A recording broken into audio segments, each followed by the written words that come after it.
Retailer से। Retailer क्या सामान घर पर बनाता है? नहीं। और रिटेलर सामान लाता है होलसेलर से। होलसेलर क्या घर पर बनाता है? होलसेलर भी सामान लाता है C&F से, कैरिंग एंड फॉरवर्ड से। क्या वो ही सामान घर पर बनाता है? नहीं बनाता है। वो सामान लाता है कंपनी से। कोई भी सामान कंपनी 50 रुपए का तैयार करती है तो कस्टमर तक पहुंचते 100 रुपए की हो जाती है। यहाँ के बना 50 रुपए बीच वालों का प्रॉफिट हो जाता है और कस्टमर है 90% और बीच वाले हैं 10%। 90% आदमियों का पैसा 10% आदमियों के पास जाता है। 70 साल पहले अमेरिका की कंपनी ने कहा कि हम सामान बनाएंगे और कस्टमर को सीधा दे देंगे।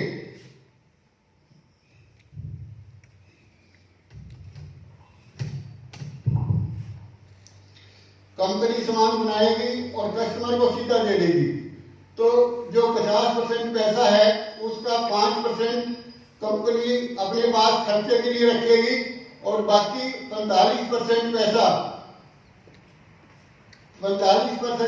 कस्टमर को सिस्टम के तहत वापस कर देगी।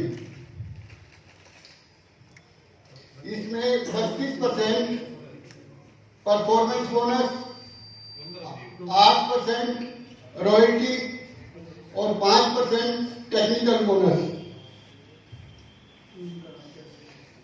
इसमें इनकम कैसे आती है?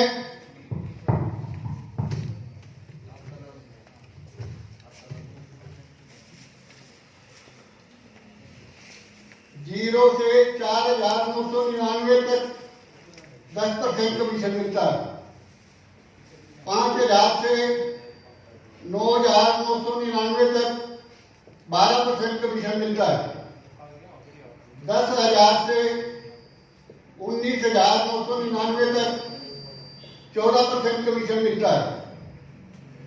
20,000 से 39,999 तक 16.5% कमीशन मिलता है।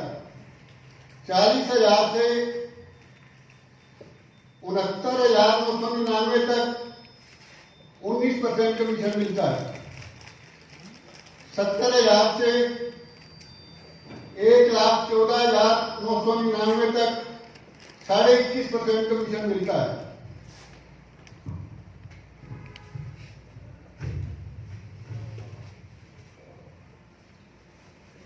एक 1,15,000 से 1,69,999 तक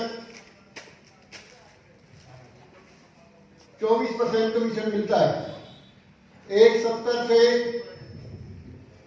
2,59,999 तक 26.5% कमीशन मिलता है और 2,60,000 से 3,49,999 तक 29% कमीशन मिलता है। 3.5 लाख से ऊपर 32% कमीशन मिलता है।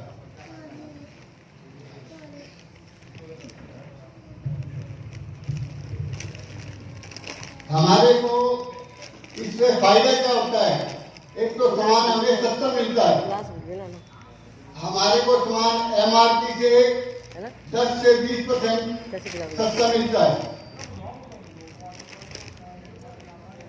और शुद्ध सामान मिलता है। कंपनी प्योर सामान बनाती है जो हमें मिलता है। बाजार का सामान मिलावटी हो सकता है जो कि हमारी सेहत के लिए नुकसानदायक हो सकता है। तीसरा यहाँ पर पक्का बिल मिलता है। पक्का बिल का मतलब है कि साथ पूरी GST वगैरह लग करके मिलता है जो कि टैक्स सरकार को जाता है। और चौथा ये है कि ये खुद का बिजनेस होता है। आप यहाँ से सामान खरीदते हैं, सामान खरीदने के बाद आप 45% के कंपनी के पार्टनर हो जाते हैं और जैसे जैसे आप आगे चलते हैं आप आगे बड़े पार्टनर बनते चले जाते हैं। और इसमें रॉयल्टी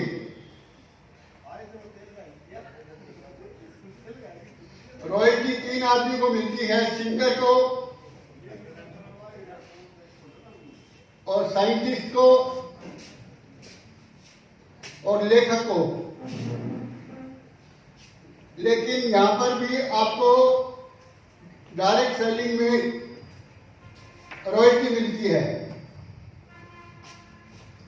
अगर आपका बिजनेस 3.5 लाख एक लाइन में और 3.5 दूसरी लाइन में हो जाता है तो आप 8% रॉयल्टी के हकदार हो जाते हैं। सिक्योरिटी,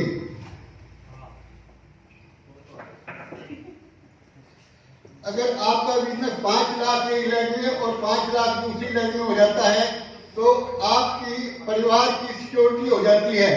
वो बिजनेस आपका खुद का ना होकर के परिवार का हो जाता है। अगर बाइक में किसी की मिस अर्निंग भी होती है तो उसी दिन से वो उसका परिवार उसका मालिक बन जाता है। और इसमें यह है कि एक लीडर की शेयरिंग है कि अगर आपने 1000 आदमियों को प्लान दिखा दिया तो आप 2 से 3 लाख रुपए महीने के सारी उम्र के हकदार हो जाएंगे। इसमें चाहे आप वो 6 महीने में दिखाएं, चाहे साल में दिखाएं, चाहे 2 साल में दिखाएं, तो इसमें कोई ज्वाइन करे ना करे आपका काम सिर्फ प्लान दिखाना है। धन्यवाद।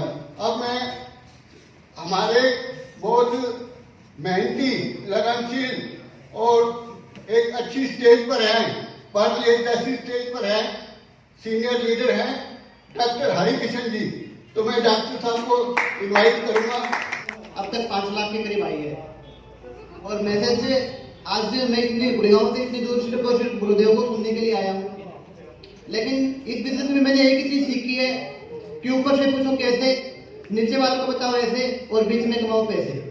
Thank you. नाम धनराज आंसी से और इसको तकरीबन 2-1 साल से कर रहे हैं। इनकम का जहाँ तक सवाल है 1.5 लाख रुपए। एक छोटी सी शेयरिंग है, हम साइफुद्दीन सर के फंक्शन में जीम गए हुए थे तो वहाँ पर एक किराना वाला अपनी शेयरिंग कर रहा था कि भाई मेरी किराने की दुकान है, कुछ सामान तो मैं अपनी दुकान से घर पे यूज करता था और कुछ सामान आरसीएम का यूज करता था, लेकिन मेरे को कामयाबी नहीं मिल रही थी। लेकिन जिस दिन से भी मैंने 100% सामान आरसीएम का यूज करना शुरू कर दिया और मेरी इनकम भी बढ़ गई और वो रॉयल्टी के ऐसे मुकाम तक पहुंच गया। धन्यवाद। नमस्कार साथियों, जय आरसीएम। मेरा नाम राजवीर है और मैं गांव खड़ा से हूँ। पिछले लंबे समय से आरसीएम बिजनेस में जुड़ा हुआ हूँ, लेकिन दोस्तों सही नॉलेज की वजह से मैं इस बिजनेस में नहीं आ पाया था, बिजनेस नहीं किया, लोगों को बता नहीं, शर्माता था, सोचता था कि कैसे सुनेंगे लोग, क्यों मेरा काम ही ऐसा है, क्यों मैं चुनाई का काम करता हूँ, दिहाड़ी मजदूरी का। तो दोस्तों धीरे धीरे अपना मन बना, विश्वास बना, इस बिजनेस में काम करना स्टार्ट किया और काम करना स्टार्ट किया तो दोस्तों पैसे भी आने स्टार्ट हुए। मेरा पहला चेक 512 का था और दूसरा चेक 14,750 का था और हाईएस्ट चेक था 37,750 का। और टोटल इनकम की अगर बात करूँ मैं शुरुआत से लेकर अब तक की तो 4 लाख से ऊपर इस बिजनेस में कमा चुका हूँ। और मैसेज यही है दोस्तों आपके लिए कि एक मजदूर इंसान, एक मजदूर आदमी दिहाड़ी मजदूरी करना इस बिजनेस में एक रॉयल्टी जैसे लेवल पर जा सकता है, तो आप तो मुझसे पहले जा सकते हैं। क्योंकि दोस्तों एक दिहाड़ी मजदूरी करने आदमी को कौन विश्वास करेगा भाई बिजनेस करता है, बिजनेसमैन है। और आप तो सब पढ़े लिखे हैं मुझसे ज़्यादा, मैं पास हूँ, सर्टिफाइड हूँ। तो दोस्तों ये बिजनेस बहुत अच्छा है, इस बिजनेस से सब कुछ मिलता है और मैंने इस बिजनेस से सब कुछ मिला है। जब मेरी शादी नहीं हुई थी तो लोग पूछते थे हाँ भाई इसमें बहू भी मिलना है, तो मैं कह रही था भाई मिलती हूँ, लेकिन ये दिक्कत हुआ आरसीएम बिजनेस ने मेरे को मैडम भी दी है, बहू भी दी है जी, ये दिक्कत है। क्योंकि मेरे मामा सरा है इस बिजनेस के एक अच्छे लेवल पर थे और उन्होंने देखा कि भी ये बंदा चिनाई का काम करता है और आने वाले समय में बहुत कुछ कर सकता है। और मेरे नाम सरा जोगीराम जानते हो आप, भवानी खेड़ा से कोई बंदा अगर भवानी खेड़ा का एक बंदा कोई बैठा हो यहाँ जानता हो। तो सर मेरा कहने का मतलब ये है, दुनिया चाहे कोई करो ना करो, हम करेंगे इस बिजनेस को और हम लोगों को करके दिखाएंगे। और अगला जो अपना लेवल है वो स्टार गोल्ड का है। आरसीएम बिजनेस से अगली जो अपनी पिन है वो स्टार गोल्ड की है। जय आरसीएम। नमस्कार जी, जय आरसीएम। नाम मुकेश, गांव गढ़ी और बेसिकली मैं दुकानदार हूँ। 2 साल से बिजनेस को कर रहा हूँ, वो धीरे धीरे सीख रहा हूँ और बिजनेस को करते करते साथ में दुकान भी संभाल रहे हैं और पार्ट टाइम में कर रहे हैं सर, बिल्कुल कम टाइम में कर रहे हैं। और हाई हैशटैग की बात करूँ तो सर 91,500 रुपये का है।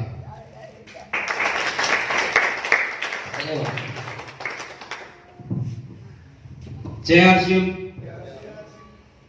आवाज नहीं है। जय आरसीएम। जय आरसीएम। इतना जोर लगा के बोलोगे तो मैं बता दूंगा, थोड़ी आवाज में तो मैं थोड़ा बताना। 2 साल पहले ये बिजनेस ज्वाइन किया था मास्टर जी के द्वारा। बात कुछ नहीं थी कि मैंने मास्टर जी को नोटिस दे दिया था, तो मास्टर जी ने उसी का विरोध कर दिया, ये तो मैं खुद भी यूज करूंगा, पहले से भी मेरे पास है। तो कैसे है, ये आरसीएम कंपनी का है। मैंने सर को बोला आरसीएम कंपनी में क्या चीज है। उससे पहले मैं कोई और बिजनेस कर रहा था, जैसे एमवे कर रहा था। तो मास्टर जी ने प्लान दिया, समझ में आया। 5 दिन तक रूटीन में मास्टर जी का मेरा आना जाना लगा रहा इसे प्लान के चक्कर में, और छठे दिन ज्वाइन कर दिया। एक शख्स यहाँ बैठे हैं, शायद अगर मास्टर जी से एक दिन पहले मैं उनकी शॉप पे गया था, यानी पीयूसी सेंटर पे गया था, वो मुझे मिले नहीं, पीयूसी सेंटर बंद था। अगर वो खुला होता शायद वो उनकी टीम में होता। तो मास्टर जी से कहा मारा कि मैं इस बिजनेस में आ गया, आज इस लेवल पे हूँ। टोटल इनकम करीब 8 लाख रुपए, नगद जो इनकम हो 2.5 लाख रुपए। नीचे ड्राइवर गाड़ी खड़ी है जो कि इस कंपनी की लेना है, और आरसीएम के द्वारा या न्यूट्रीचार्ज के द्वारा मुझे वो गाड़ी मिली है। ये मेरी और यही इस बिजनेस की ताकत है। कंपनी हर महीना को इनको ऑफर डालती है, उस ऑफर का मैं फायदा उठाता हूँ, उसी ऑफर की वजह से मुझे वो गाड़ी मिली है। जबरदस्त बिजनेस है, ज्वाइन करके आउट मत होना, जिंदगी में कामयाब होना है तो लगे रहना। जय आरसीएम। थैंक यू लोग साहब। तो अब जिस शख्सियत से हमारे को मिलने का मौका मिल रहा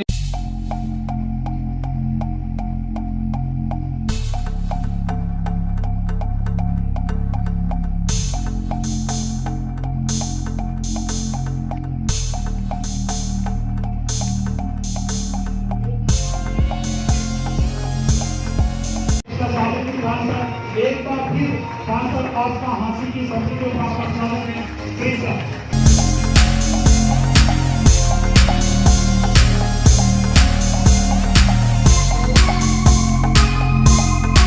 में है। तो मेरे गुरुदेव, मेरे मोहतर, आज जो कुछ भी है आज उन शख्सियत की बदौलत है। तो ज्यादा समय न लगाते हुए मैं आप लोगों की आप लोगों की जबरदस्त एक्साइटमेंट, जबरदस्त म्यूजिक सिस्टम, जबरदस्त तालियों के बीच में अब इस सांसद सभी साथी खड़े होंगे और आप लोगों की जबरदस्त क्लैपिंग, जबरदस्त एक्साइटमेंट के बीच में I invite mister साबरुद्दीन Khan.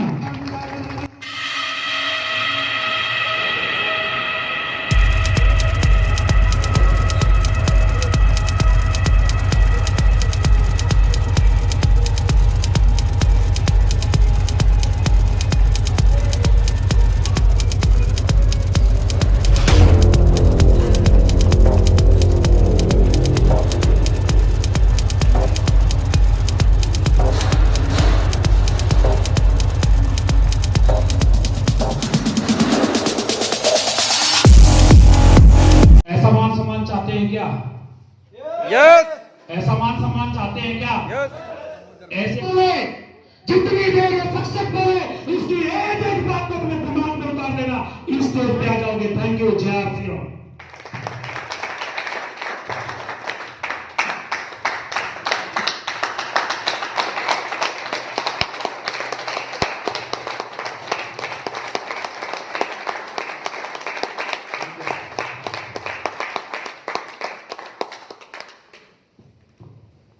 RCM. जय आरसीएम।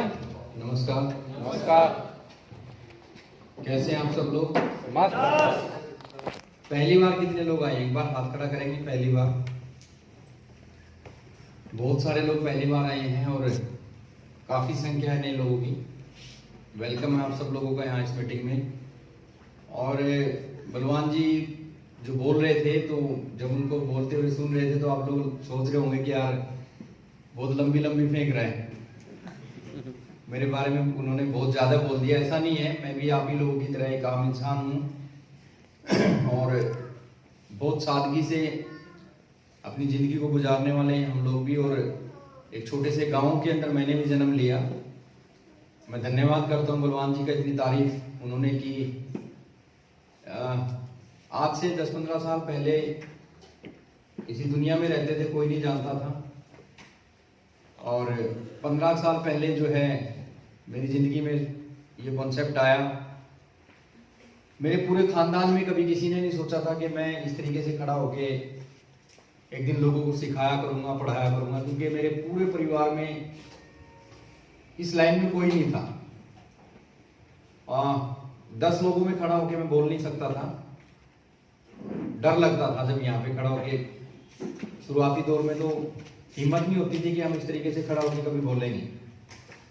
तो नए साथी जब पहली बार इस तरह की मीटिंग में आते हैं तो बड़ा अजीब लगता है कि भाई यार ये लोग इतना चिल्ला रहे हैं, इतनी ऐसी सी बड़ी बड़ी बातें कर रहे हैं, तो यकीन नहीं होता।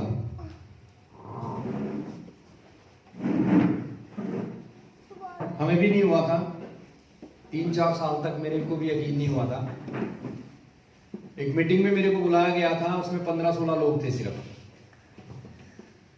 झूठ बोल के मेरे को एक मेरा दोस्त लेके गया था कि भाई इस तरीके से एक बिजनेस है और बहुत अच्छा बिना पैसे लगाए बड़ा काम कर सकते हैं। वहां पे भी ऐसी बड़ी बड़ी बातें हो रही थी कि भाई करोड़पति बन जाओगे, ये हो जाएगा। मैं मजाक उड़ा के आया था बल्कि अपने दोस्त की, क्योंकि उस समय मैं फोटोग्राफी करता था। तो मैं एक ही चीज आप लोगों को कहूंगा, जितने भी लोग यहाँ पे पहली बार आए हैं, कि किसी भी काम को करना या ना करना कोई जरूरी नहीं होता, लेकिन दुनिया के अंदर वो इंसान पिछड़ रहा है जो जानकारियां लेने की कोशिश नहीं कर रहा है। मैं एक ऐसे इंसान के बारे में थोड़ा सा जिक्र करूंगा आपको। दुनिया का एक पहला करोड़पति आदमी बना जिसका नाम था जे पॉल गेटी, जिसका आरसीएम से कोई लेना देना नहीं है। और मैं आप लोगों से, जितने भी लोग पहली बार हैं, बड़े ध्यान से, एज ए फ्रेंड आज मेरे को सुनना है आप लोगों को। ये मत सोचना कि मैं कंपनी की तरफ से आया हूं या मेरे को थोड़ा बोलना अच्छा आता है, या मैं इस तरह की चीजें सोच के बैठोगे तो यहाँ पे बिजनेस आपको समझ में नहीं आएगा। अपना दोस्त समझ के मेरे को सुनना। करना ना करना कोई जरूरी नहीं है दोस्तों। जिंदगी में बहुत बार आप लोगों ने फिल्में देखी होंगी। आज भी ये सोच लेना कि यार एक पिक्चर देख के आगे मजा आ जाए तो बता देना कि भाई हाँ मजा आ गया, आपकी पिक्चर बहुत अच्छी थी। ना आए तो सोच लेना एक और भी बेकार सी पिक्चर देख के आगे। इससे ज्यादा नुकसान आपका नहीं हो सकता। तो मैं वो बातें आपसे करूंगा जो मैंने अपनी जिंदगी में 20 सालों में बहुत बड़ी बड़ी कुर्बानियां देके मैं यहाँ तक जो उन बातों को सीखा है, और बहुत इजी तरीके से आप लोगों को बता के जाऊंगा। मर्जी आप लोगों की है कि उस पर विश्वास करें या ना करें। तो मैं एक ऐसे इंसान का जिक्र आप लोगों को करने जा रहा हूं कि दुनिया का पहला करोड़पति आदमी था वो, जिसका नाम था जे पॉल गेटी, जिसका आरसीएम से कोई लेना देना नहीं। कभी आप सोचते हो यार ये भी आरसीएम का कोई लीडर होगा, ऐसा नहीं है। धीरूभाई अंबानी जी की एक बुक्स है, उसमें धीरूभाई अंबानी ने लिखा है कि अमीर बनने के लिए पढ़े लिखे होना जरूरी नहीं है, पढ़ते लिखते रहना जरूरी है। आज अगर पढ़ाई लिखाई से अमीरी का कोई लेना देना होता ना, तो मेरे ख्याल से आज पीएचडी और बड़े बड़े इंजीनियर और डॉक्टर जो हैं, बड़े बड़े डॉक्टर इंजीनियर जो हैं, धीरूभाई अंबानी के नीचे काम ना करते अगर अमीरी का पढ़ाई लिखाई से कोई लेना देना होता। थोड़ा ध्यान से सुनेंगे, क्योंकि मैं भी आपका समय खराब नहीं करना चाहता। बहुत समय कीमती होता है सब लोगों का। जितनी जल्दी हम आगे बढ़ेंगे, मैं बहुत सीरियसली आज ज्यादा लंबा नहीं करूंगा मीटिंग को। शॉर्ट में जिसको समझना होगा वो थोड़े से भी समझ जाएगा, नहीं तो यहाँ कंपनी के मालिक को लाके बिठा दो तब भी उसके समझ में नहीं आएगा। तो जानकारियां लेते रहो। अमीरी का पढ़ाई लिखाई से कोई लेना देना नहीं। ये मैंने अपने 15-20 साल में सीखा है। तो मैं कुछ ऐसी जानकारियां दूंगा। देखो, आप अपने बच्चों को कॉलेज में भेजते होंगे या आप खुद भी बहुत सारे यंग बैठे हैं कॉलेज में जाते होंगे। दुनिया के कितने अच्छे कॉलेज में चले जाओ, कितनी बढ़िया एजुकेशन ले लो, एक ही चीज सिखाई जाएगी कि तुम एक अच्छे गुलाम कैसे बन सकते हो। गुलाम मतलब नौकरी का मतलब गुलामी होता है।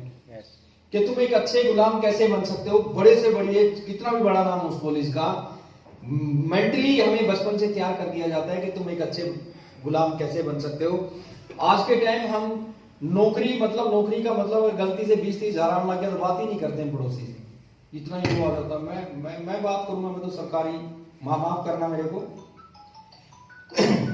पहला पॉइंट आज की मीटिंग का मेरा ये, दुनिया में अगर बहुत ज्यादा अमीर बनना है और बहुत कुछ दुनिया में अगर करना है तो जिंदगी में कभी घमंड अपने अंदर मत लेके आना। आप किसी भी लेवल पे पहुंच जाओ, आसिम करो या ना करो, अरे क्या 4 दिन की जिंदगी मेरे भाई, 50 साल 70 साल इस दुनिया में रहेंगे। एक इंसान वो होता है कि मनी मन इंसान सोचता है कि साला ठीक छूट गया, पेंडल चला गया। एक इंसान वो होता है कि लोग उसको याद करते हैं कि नहीं यार बंदा तो बहुत बढ़िया था। यस या नो? मर्जी आपकी और हमारी है कि हम कौन से लोगों में अपना नाम क्या है। मैं थोड़ा टॉपिक से हटके बात कर रहा हूं। मेरे पापा जी ने एक बात कही थी कभी कि बेटा जब गिल्ली लकड़ी होती है ना उसको मोड़ा जा सकता है, लेकिन जब लकड़ी सूख जाती है उसको मोड़ोगे तो टूट जाएगी, मुड़ेगी नहीं। उसने घमंड से रिलेट, मैं बहुत सारी बातें, किताबी बातें नहीं करता, मैंने अपने माँ बाप से बहुत कुछ सीखा है। किसी से भी कुछ भी सीख सकते हो अगर हमारा नजरिया सीखने का है तो उस समय नहीं समझा था मैं, तो उन्होंने समझाया था कि जिंदगी में जो इंसान घमंड करेगा, जिसके अंदर ईगो रहेगा, वो किसी भी तरह का हो मेरे भाई, जिंदगी में वो आदमी कभी, ठीक है पैसा कमा लेगा लेकिन लोगों का प्यार नहीं पा सकता वो आदमी। तो जिंदगी में ईगो अपने अंदर मत रखना। आज इस बिजनेस के अंदर भी लोग, यार मेरा लड़का हल्दी नमक मिर्च बेचेगा, मेरा लड़का तो इंजीनियरिंग करके वो तेल का काम करेगा, या वो ये इस तरह के आरसीएम की मेंबर बनाने का काम करेगा। मेरे भाई अमिताभ बच्चन हाजमोले की गोलियां बेचता है, हम और आप किस खेत की मूली। दुनिया के अंदर आज तक बिना बेचे कोई कुछ बना ही नहीं है। ये नजरिया मैं थोड़ा सा बाद में आप लोगों को बताऊंगा कि अगर हमने अपने नजरिए को सही कर लिया, दुनिया के अंदर आज वही लोग अमीर बन रहे हैं जो चीजों को समझ के आगे बढ़ रहे हैं। तो मैं एक ऐसे आदमी के बारे में थोड़ा सा आप लोगों को बता दूं जिसका मैंने शुरुआत में जिक्र किया कि दुनिया का एक पहला करोड़पति आदमी बना। मैं कैसे आदमी की बात आपको बताने जा रहा हूं जिसने हमें यह बताया कि आप अच्छे गुलाम नहीं बल्कि एक अच्छे मालिक कैसे बन सकते हो। वही चीजें मैं आपको बता के आज जाऊंगा कि आप अच्छे गुलाम नहीं बल्कि अच्छे मालिक बनने की कोशिश करो। तो मेरे भाई वो उसने लिखा, उसकी एक बुक्स है, दुनिया का पहला करोड़पति आदमी बना। उसने अपने कुछ पत्रकारों से इंटरव्यू लेने के लिए आए। मैं नए लोगों से थोड़ी देर बात कर लूं फिर आगे बढ़ेंगे। ये नए लोग जो आज पहली बार आए उनसे मैं थोड़ी सी बात कर रहा हूं। तो उसने लोगों ने इंटरव्यू उसका लिया कि भाई आप दुनिया के पहले करोड़पति आदमी बने तो बताओ ना कैसे बने। तो आदमी समझदार था, उसने कहा कि यार मैं बड़ी मुश्किल से जो है इतनी मेहनत करके करोड़पति बनाऊं, तेरे को कैसे बता दूं। उस आदमी ने लोगों को नहीं बताया बल्कि उसके ऊपर एक बुक्स लिखी और वो बुक्स आज पूरी दुनिया के अंदर अलग अलग लैंग्वेज में बिकती है। हिंदुस्तान के अंदर उस बुक्स का नाम है कैसे बने करोड़पति। मैं उस किताब पढ़ने के लिए यहाँ पे नहीं खड़ा हुआ हूँ, उसकी कुछ चीजें आपको बता रहा हूँ। उस आदमी ने अपनी बुक्स में लिखा कि अगर आप दुनिया में, उसने लिखा कि अगर आप दुनिया में अमीर बनना चाहते हो तो कोई ऐसा काम करो जो पहले किसी और ने नहीं किया। दुनिया का पहला करोड़पति आदमी लिख रहा है। और दूसरी लाइन उसने लिखी कि अगर तुम कोई ऐसा काम करोगे जो पहले किसी और ने नहीं किया होगा तो लोग आपकी मजाक उड़ाएंगे। तो यहां पे दोनों चीजें होती हैं। एक आदमी टिफिन उठा के खेत में जाता है, कोई मजाक नहीं उड़ाता। एक आदमी ड्यूटी पे जाता है, कोई मजाक नहीं उड़ाता। लेकिन एक आदमी जब आरसीएम करने के लिए निकलता है तो लोग बोलते हैं चल दिया सारा लोगों को लूटने के लिए, मेंबर बनाने के लिए निकल लिया। तो लोग जो है मजाक उड़ाते हैं, वो सारी चीजें करते हैं। लेकिन मेरे भाई गहराई में जब इसको जाके देखोगे तो आपको समझ में आएगी चीजें। तो ये दो चीजें लिखी कि कोई ऐसा काम करो जो पहले किसी और ने नहीं किया हो, और ये डायरेक्ट सेलिंग एक ऐसा काम है जो पहले किसी और ने नहीं किया था। आज हमारे इंडिया में लगभग 95 में इसके बारे में लोगों ने जानना शुरू किया और आज बहुत तेजी के साथ सेंट्रल गवर्नमेंट, इंडिया गवर्नमेंट इसके ऊपर कानून बना चुकी है। लोगों के दिमाग में आता है कि यार ये मेंबर बनाने की कंपनी जो पहली बार आए हैं, यार इसमें तो मेंबर जोड़ने पड़ेंगे, फलानी कंपनी आई थी, उसने किया था, इसने किया था। लेकिन अगर उसको खड़ा करके पूछे ना भाई आरसीएम की फुल फॉर्म बता दे, तो उसको फुल फॉर्म का नहीं पता आरसीएम की। स्कूल में एडमिशन लेने से हम पास नहीं होते, पास होते हैं। एक बच्चा स्कूल में जाता है, अगर वो होमवर्क ही ना करे, घर पे आके स्कूल के काम ही ना करे, टीचर की बात ही ना माने, और एक बच्चा कंटिन्यू स्कूल में जाए, काम करे, सारी चीजें करे, तो पास कौन सा होगा? जो रोज स्कूल में जाता है, बातों को मानता है। आज लोगों की मेंटेलिटी मतलब अपने आप, अपने से ज्यादा। हिंदुस्तान की सबसे बड़ी प्रॉब्लम, हम लोग भी हिंदुस्तान में रहते हैं कि मेरे को तो सब पता है ना यार, फलाने ने कराया था 1.5 लाख नीचे आ गया, 2 करोड़ नीचे आ गया। यार इतना दिमाग तो उस खुदा ने, भगवान ने हम सबको दिया है कि जब हमारा लग ही कुछ नहीं रहा तो किसके नीचे आ गया, कितना करोड़ लग गया आपका? बस बातों पे, मतलब एक दूसरे पे। हमारा देश एडवर्टाइजमेंट करने में इतना फेमस। मैं छोटा सा हुआ करता था तो एक बार आवाज उठी हमारे देश में कि फलानी जगह पर शिव जी दूध पीता है, फलानी जगह पे भोलेनाथ जी दूध पी रहे हैं। याद है आप लोगों को? कुछ लोगों को। मैंने अपने घर के सामने, मंदिर में, सड़कों पे, इधर उधर, और सारे एक ही बात बोल रहे हैं, पी रहा है। क्या ये बात सही थी? पूरा बवंडर पूरे देश के अंदर चला। उसके बाद एक आवाज उठी कि घिया के पत्ते के ऊपर ना घोड़ा प्रकट हो रहे हैं, पता नहीं उसके तोरी के पत्ते के ऊपर। ये ऐसी चीजें हमारे देश में बड़ी तेजी से चलती है। एडवर्टाइजमेंट ही तो है। तो हम लोग जो है इन चीजों को जो है ना कि मेरे को तो सब पता है। आज से लगभग 10, 12, 15 साल पहले की बात है, मेरी टीम में गुप्ता जी ज्वाइनिंग हुई। गुप्ता जी ने ज्वाइनिंग किया, और गुप्ता जी ने ज्वाइनिंग करने के बाद मीटिंग खत्म हुई और ये कर दूंगा वो तो सारे गांव में लपेट दूंगा, जाकर पूरा गांव ज्वाइनिंग करा दूंगा। कि वो एक्साइटमेंट तो आ जाती है ना 2-4 घंटे मीटिंग देके, लेकिन 2-4 घंटे की एक्साइटमेंट से इसमें काम नहीं चलेगा, इसको सीखना थोड़ा सा पड़ेगा। तो उस समय पे 1500-1400 रुपए की किट आती थी। तो वो किट जो है ज्वाइनिंग करने के बाद वो गुप्ता जी मीटिंग से गए और घर जाके बड़ा एक्साइटेड अपनी मिसेज को बोलने लगा, मैडम अब तो धुएं उठा देंगे और बस थोड़े दिन है अपने कर दी, इसके अब तो करोड़पति बन जाएंगे। उसकी मिसेज बोला आरसीएम तो नहीं कर लिया? अब बेचारा गुप्ता जो किट टांग रहा था ना, पीछे लो कौन लग गया इसको। बोला ये क्या है? बोला कुछ नहीं। अब सबसे बड़ा इंस्पेक्टर तो घर में वही होता है। अब वो छुपाता जाए, वो देखती जाए, बोला वो तो फंस गया। बोला भगवान चलो ठीक है सारी चीजें, पर यूं तो बता दे कि भाई तेरे को क्या पता आरसीएम के बारे में? बोला मेरा भाई है चंडीगढ़ में 1.5 करोड़ के नीचे आ लिया, तू भी मरेगा। तो गुप्ता जी बड़ा परेशान। बोला जी देखो बड़ी गजब के, मतलब चलो वो टाइम कुछ और होगा, अब तो ये प्रोडक्ट आ गए हैं, लेकिन मानी नहीं, क्योंकि इंसान के अंदर जिस चीज के प्रति नेगेटिविटी भर जाए ना मेरे भाई, उसको इतनी आसानी से निकाला नहीं जा सकता। अब उसके भाई ने थोड़े दिन किया होगा आरसीएम बिजनेस ज्वाइनिंग किया, माँ बाप से पैसे लिए कि मीटिंग में जाना है, सारा दिन आवारागर्दी में घूमता, 4 लोगों से कोई मुलाकात नहीं, यार दोस्तों में बैठता, 1-2 साल अपना टाइम खराब किया, कुछ पैसा खराब किया, और माँ बाप को लगा कि ये तो फालतू का काम है हमारा, मतलब जो है तरीके से उसके परिवार में नेगेटिविटी थी आरसीएम के प्रति। तो गुप्ता जी का फोन मेरे पास आया कि गुप्ता जी साबुद्दीन जी, मैं लोगों को तो क्या समझाऊंगा, मैं तो अपने घरवाले को नहीं समझा पा रहा। तो मैंने उसको कहा कि चलो कोई नहीं, आप इसको बताओ कि उस समय तो कुछ ऐसी चीजें नहीं थी, अब तो आरसीएम में चाय की पत्ती है, सोच की बात बता रहा हूँ, चाय की पत्ती आ गई है, फलानी चीज आ गई है, ये आ गया, उस समय तो ये चीजें थी नहीं। और बोला तू बना के ला दे, कितनी गजब की चाय की पत्ती है। वो चाय बना के लाई, पत्ती का ऑर्डर था, ला के उसने मेज पे पटक के मारी, बोले के कबाड़ ला के धर दिया घर में, क्योंकि उसके दिमाग में तो आरसीएम के प्रति नेगेटिविटी भरी हुई थी। अच्छी चीज लगे बुरी, उसको तो नेगेटिव बोलना था। तो मैंने गुप्ता जी को समझाया था उस समय पे कि सर उसको बोलो कि नहीं हमारे प्रोडक्ट बहुत अच्छे आ गए हैं, तो मानी नहीं। तो मैंने गुप्ता जी का दोबारा फोन आया, मैंने कहा इसको उठाया यहाँ से, बोल के मैं इसको रिटर्न दे के आ रहा हूँ सामान को।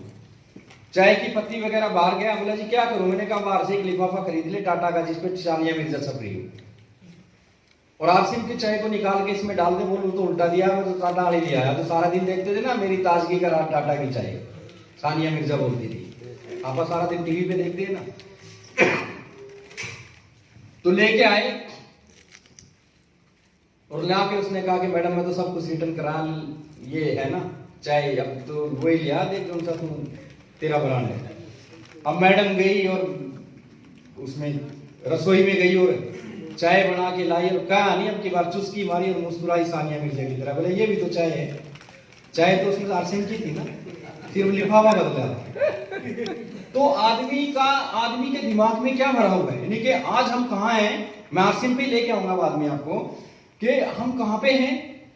मैं अपने घर में प्रैक्टिकल चीजें मैंने देखी है मेरे भाई अपने घर में। जो नए लोग आ रहे हैं, मैं आप लोगों से बात करना चाह रहा हूं कि आरसीएम क्या है। मेरा बेटा छोटा सा था, हम उसको दूध पिलाने के लिए ऐसे पीछे पीछे भागते थे, मेरी मिसेज भी, मैं भी, पी ले यार, जैसे हम उसके नौकर हो। उसने कोल्ड ड्रिंक दे दे, घटाघट पिया करता, कि सारा दिन टीवी देखा करता, अभी जोर का झटका। टीवी पे जो चीजें आज हमारी घर में जो लेडीजें होती हैं, बाजार में जाती हैं, बोला भाई लिपस्टिक दे, बोला कौन सी, बोलो लैक्मे वाली जो सानिया मिर्जा जितना वो ऐश्वर्या राय जिसकी ऐड करती है। जो हमारे माइंड पे, आप क्या सोचते हो, इस्तेमाल करो मेरे भाई। हम इंसान हैं, इंसान और जानवर में सिर्फ यही अंतर होते हैं, वो समझ नहीं सकते, हम समझ सकते हैं। आज ये जो बड़े बड़े बोर्ड आप रोडों के ऊपर देखते हो ना, कहीं पे फलानी चीज, कहीं पे ढिमकी चीज, ये फ्री में लगते हैं। मेरे बहुत सारे दोस्तों को मैं जानता हूं जिनका काम ही इस चीज का एडवर्टाइज, जो बड़े बड़े बोर्ड लगाते हैं, अरबों रुपए का टेंडर छूटता है डिस्ट्रिक्टों का, अरबों रुपए का। अगर किसी एक प्रोडक्ट के बारे में किसी दीवार पे लिखा हुआ देख रहे हो, या कोई बड़ा सब चीजें लगे देख रहे हो, तो अरबों खरबों रुपए का पूरे साल का टेंडर छूटता है, और वो पैसा आपकी जेब से और हमारी जेब से निकलता है। जिस प्रोडक्ट का वो ऐड होता है, वो पैसा उसी के अंदर जोड़ दिया जाता है, करोड़ों रुपया।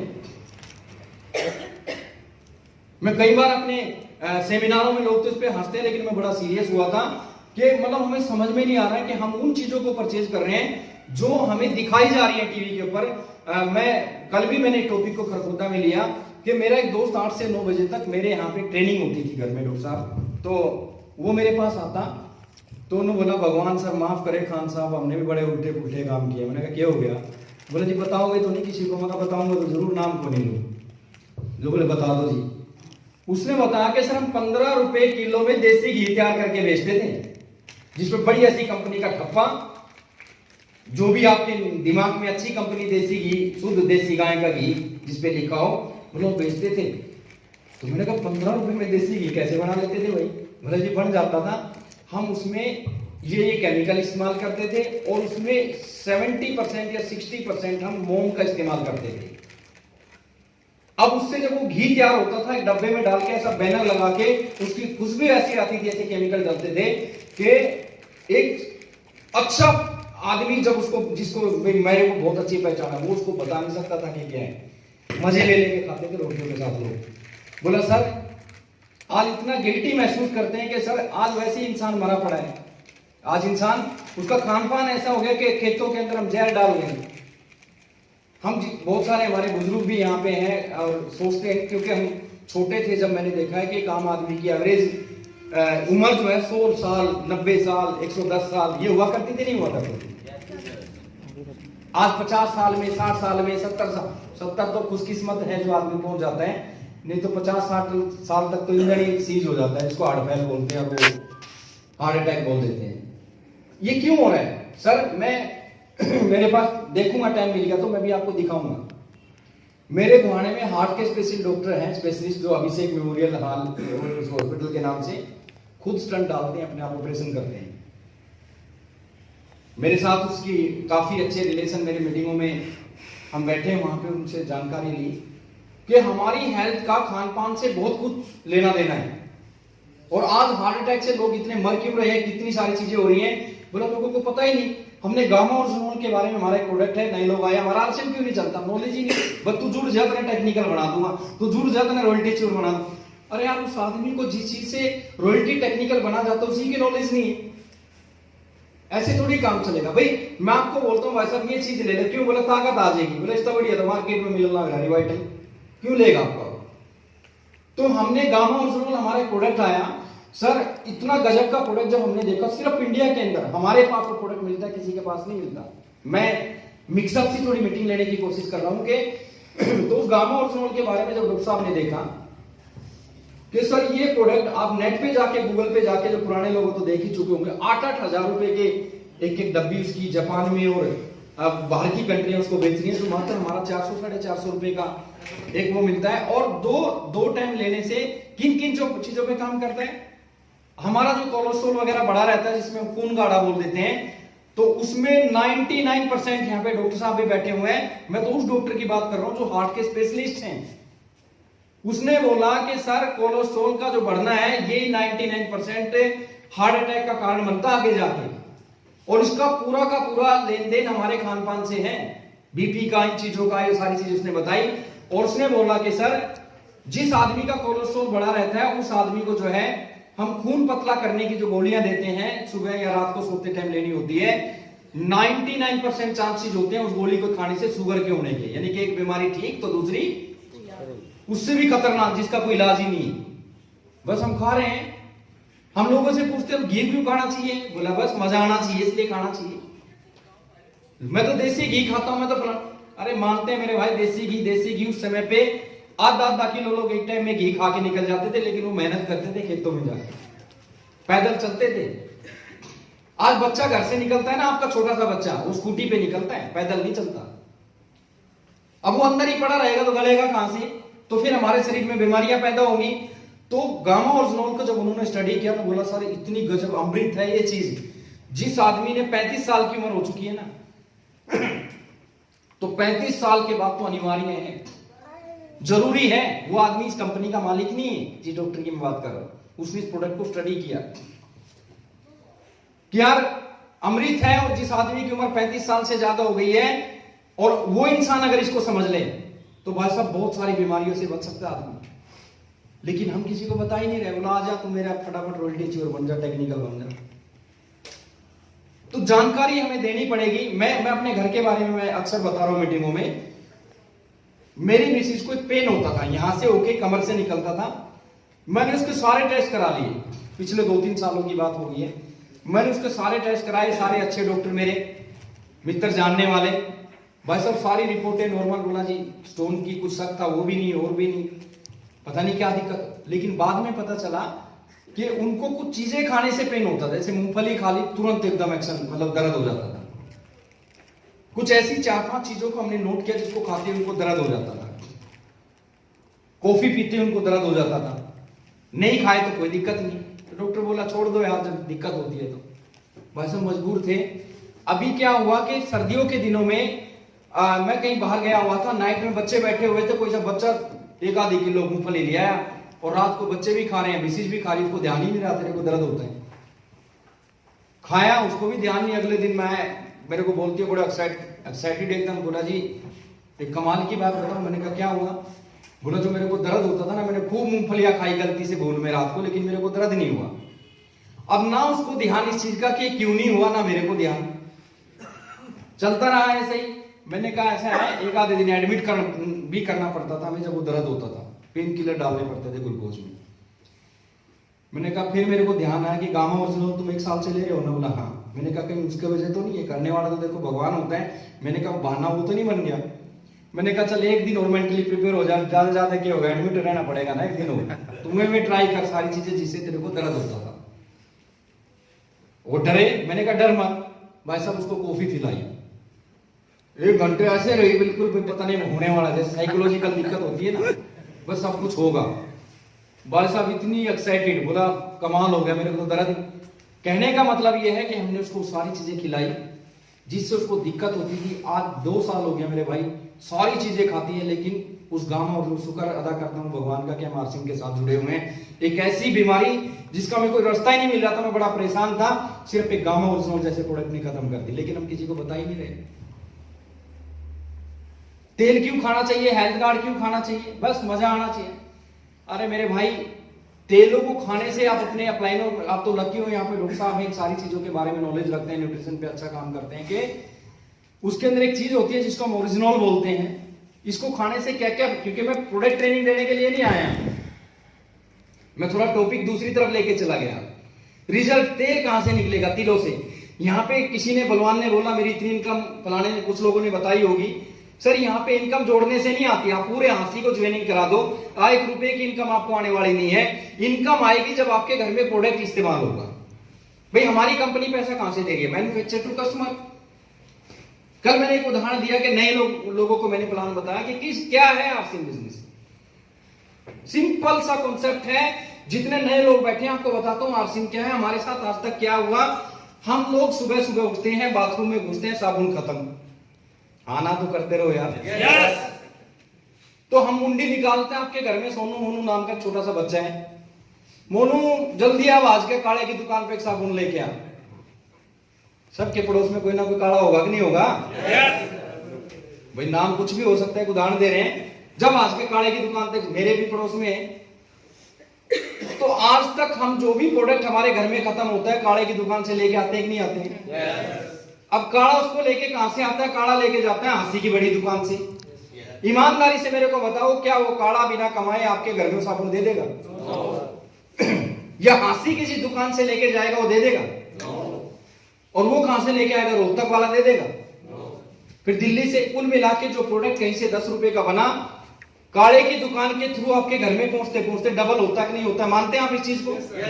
मैं नए लोगों से बात कर रहा हूं, मैं बिल्कुल नहीं कह रहा हूं कि आप आरसीएम ज्वाइनिंग करो। दुख होता है कई बार इन चीजों को लेके कि यार एक आदमी कहता है मैं गरीब हूं, अरे यार धक्के तो बने रहो तो उसका तो कोई इलाज नहीं है ना। कितने नुकसान है इस प्लान के, मैं बता रहा हूं आपको। पहले थोड़ा इसको क्लियर कर दूं कि काले की दुकान से आप तक आते आते 10 रुपए का तो आपको कितने का मिला? मानते हैं? अगर कोई नहीं मानता तो भाई मेरे को यहीं पे बता दो कि नहीं हम नहीं मानते जी। भाई नहीं मानते तो इसका तो कोई इलाज नहीं है ना। भाई 10 रुपए की चीज, क्योंकि उसमें ऐड भी आ गई, उसमें जो है बिचौलिए भी आ गए, उसमें मिलावटखोर भी आ गए, कितने सारे नुकसान हैं। ये आप तक वो प्रोडक्ट 10 रुपए की चीज 20 रुपए की मिली। अगर वो चीज 1000 रुपए की बनी तो आपको कितने मिली? 10,000 की बनी तो कितने मिली? 1 लाख की बनी तो कितने मिली? 2 लाख की बनी तो कितने मिली? कुछ दर्द हुआ? कुछ का कौन नहीं हो रहा? शिव खेड़ा की एक बुक्स है, हर मीटिंग में मैं इस कहानी को बताता हूं। अपने ऊपर मत लेना, मैं अपने, कई बार लोग बोलते हैं अरे तो हमारे ऊपर सुना रहा है, मैं अपने ऊपर ले लेता हूं। शिव खेड़ा की एक बुक्स है, उसमें कहानी लिखी कि मैं किसी अपने दोस्त के मित्र के पास गया, हम बात करने लगे तो सामने कुत्ता बैठा हुआ कू कर रहा था। तो शिव खेड़ा जी पूछते हैं कि भाई तेरा कुत्ता क्यों क्यों कू कर रहा है? बोला छोड़ो ना परिणाम, अपनी बात करो। बोला नहीं बताना यार।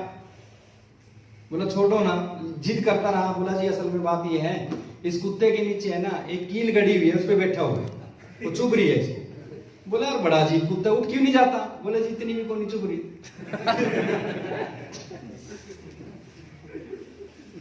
आपको नहीं कह रहा हूं, मेरी जिंदगी में भी ये कील गड़ी हुई थी, चुभ रही थी।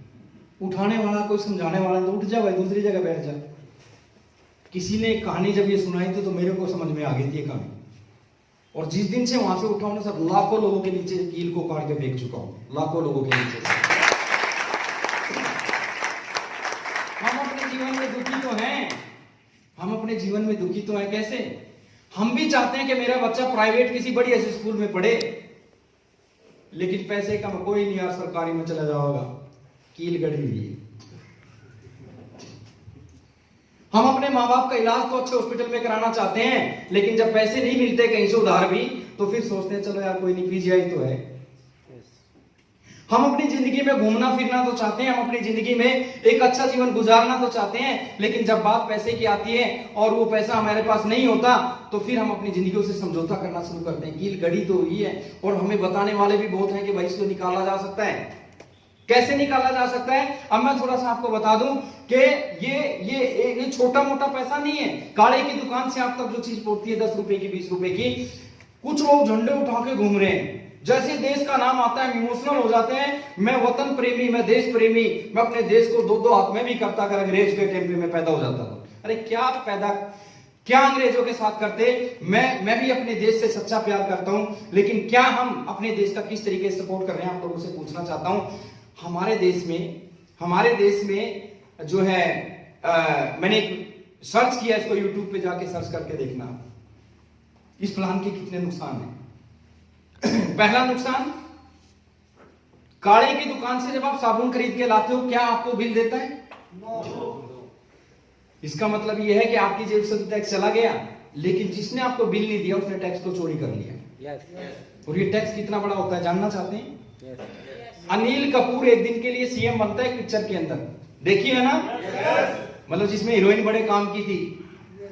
ये देख के आए थे ना, हीरोइन बड़े जबरदस्त हैं। मेरे भाई हम फिल्मों में सिर्फ मजा देख, उसके मैसेज को समझना कितना बड़ा मैसेज है कि अनिल कपूर एक दिन का सीएम बनता है, बोलता है मेरे देश के लोगों जहां से सामान खरीदते हो बिल लो। और जब लोग वहां से बिल मांगना शुरू करते हैं ना, तो 200 करोड़ रुपया महाराष्ट्र गवर्नमेंट के स्टेट के अकाउंट में जमा हो जाता है। दोबारा देख लेना अगर नहीं देखी हो तो, उदाहरण दिया है सिर्फ। लोग दुकान पे खड़े रहते हैं, टीवी पे देखते हैं कि हाँ बिल मांग, अनिल जी कह रहे हैं बिल, लोग बिल मांगते हैं 200 करोड़ रुपया। हमारे देश में 30 स्टेट है, 30 को 200 से गुणा करो तो 600 करोड़ रुपया डेली हमारा और आपका चोरी हो रहा है, जो हम दे रहे हैं। 6000 करोड़ रुपया डेली हमारा चोरी हो रहा है, जो हमारी जेब से रोज जा रहा है। मतलब ऐसा नहीं कि हम नहीं दे रहे, हम दे रहे हैं। अब जब हमारे देश का पैसा खजाने में नहीं जाएगा तो हम अपने वतन के साथ गद्दारी कर रहे हैं, वफादारी कर रहे हैं। तो मैं ये शब्द नहीं इस्तेमाल करना चाहता, हम अपने विवेक अपने आप से पूछें कि हमारा 600 करोड़ को अगर गलती से 30 दिन से गुना कर देना तो हिंदी में तो लिख सकते हैं कि इतना इतना इतना, जीरो यहां मेरे ख्याल से 90% लोगों पे नहीं लगाई जाएगी। 600 करोड़ को अगर 3 से गुना कर दे 30 दिन से, इतना मोटा टैक्स का चोरी हमारा। मेरा एक दोस्त है, मैं घूमने के लिए कई बार पार्क में जाता हूं, बोला जी तनख्वाह नहीं मिली। बोला क्यों? बोला गवर्नमेंट के खजाने में पैसा नहीं था। कमाल हो गया, हमारे देश में इतनी सारी चीजें और फिर भी हमारे देश के पास पैसा नहीं है। तो ये सारी चीजें कहां से शुरू होती हैं? तो मैं बताता हूं आपको। पहला नुकसान, अगर हम मार्केट से प्रोडक्ट, अभी तो प्रधानमंत्री जी बोल रहे हैं कि स्वदेशी अपनाओ और देश बचाओ, बोल रहे नहीं बोल रहे लेकिन हम तो जो है ना जापान की घड़ी बांध रखी होगी तो एक दिन सोचेंगे टी शर्ट पर कई आदमी देख ले कि जापान की बांध रखी है और हिंदुस्तान की घड़ी बांध रखी होगी तो उन्हें लुकाने की कोशिश करेंगे, यार ये तो चैमटी बांधे फिर रहे। अरे शर्म आनी चाहिए हम लोगों को, जिस देश में रहते हैं उसको बांधने में शर्म आती है। और जिन लोगों को, जो अंग्रेज लोग हैं जो हमें गुलाम बनाने की कोशिश कर रहे हैं, उन लोगों को हम प्रमोट कर रहे हैं। तो वो, अब मैं दूसरी चीज के ऊपर आता हूं, आपको थोड़ा सा इन चीजों के प्रति वो बताता हूं कि एक चीज ध्यान से देखिए आप। हमारे उसमें क्या नाम है, मैंने पढ़ा एक जगह पे, मैंने सर्च किया यूट्यूब पे कि जब हमारा देश आजाद हुआ तो हमारे देश आजाद जब हुआ तो रुपए की कीमत और डॉलर की कीमत बराबर हुआ करती थी। पढ़ लेना इसको यूट्यूब पे जाके, मेरी बातों पे मत जाना। अगर आपको देखना तो बैठ जाओ, क्योंकि इतने सारे लोग आए स्टूडेंट्स नहीं होंगे। तो ये बंद कर दिया, चौंधा लगता है इधर से थोड़ा सा। क्या बात कर रहा था मैं? देश की हमारे देश की कीमत, हमारे देश के रुपए की कीमत और डॉलर की कीमत बराबर हुआ करती थी।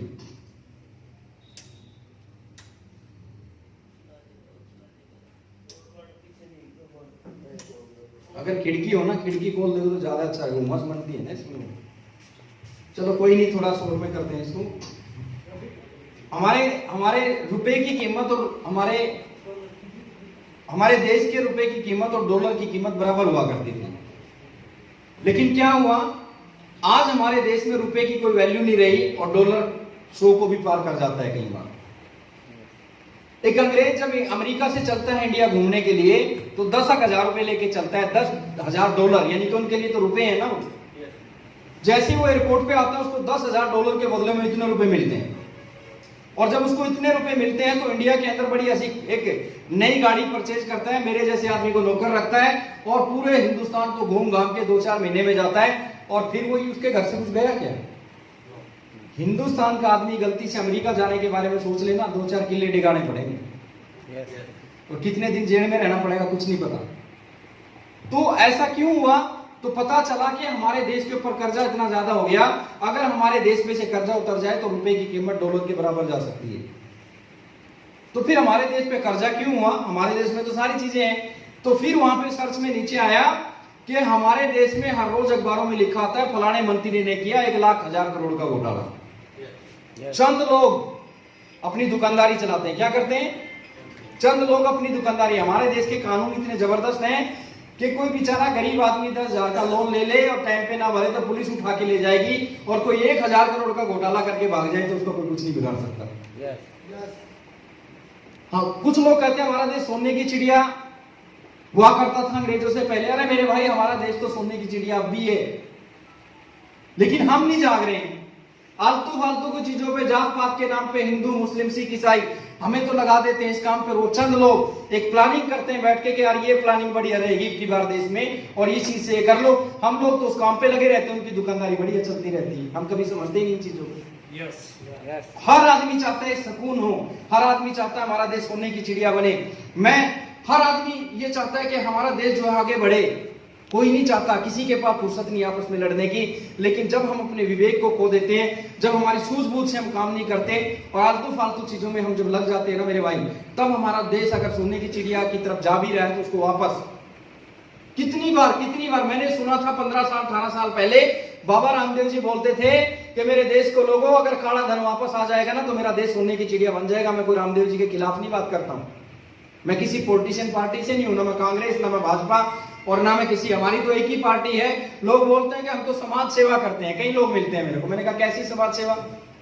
तो ऐसे ही समाज सेवा क्या होती है आज के टाइम? 4 मंत्रियों से जान पहचान कर लो, उधर से कोई बंदा मिला, मेरा बेटा सियाना हो रहा है, चल उसे नौकरी लगवा दूं, 20 लाख रुपए लगेंगे, 20 लाख रुपए लिए, 10 मंत्री को दे दिए, 10 अपने रख लिए, होगी समाज सेवा।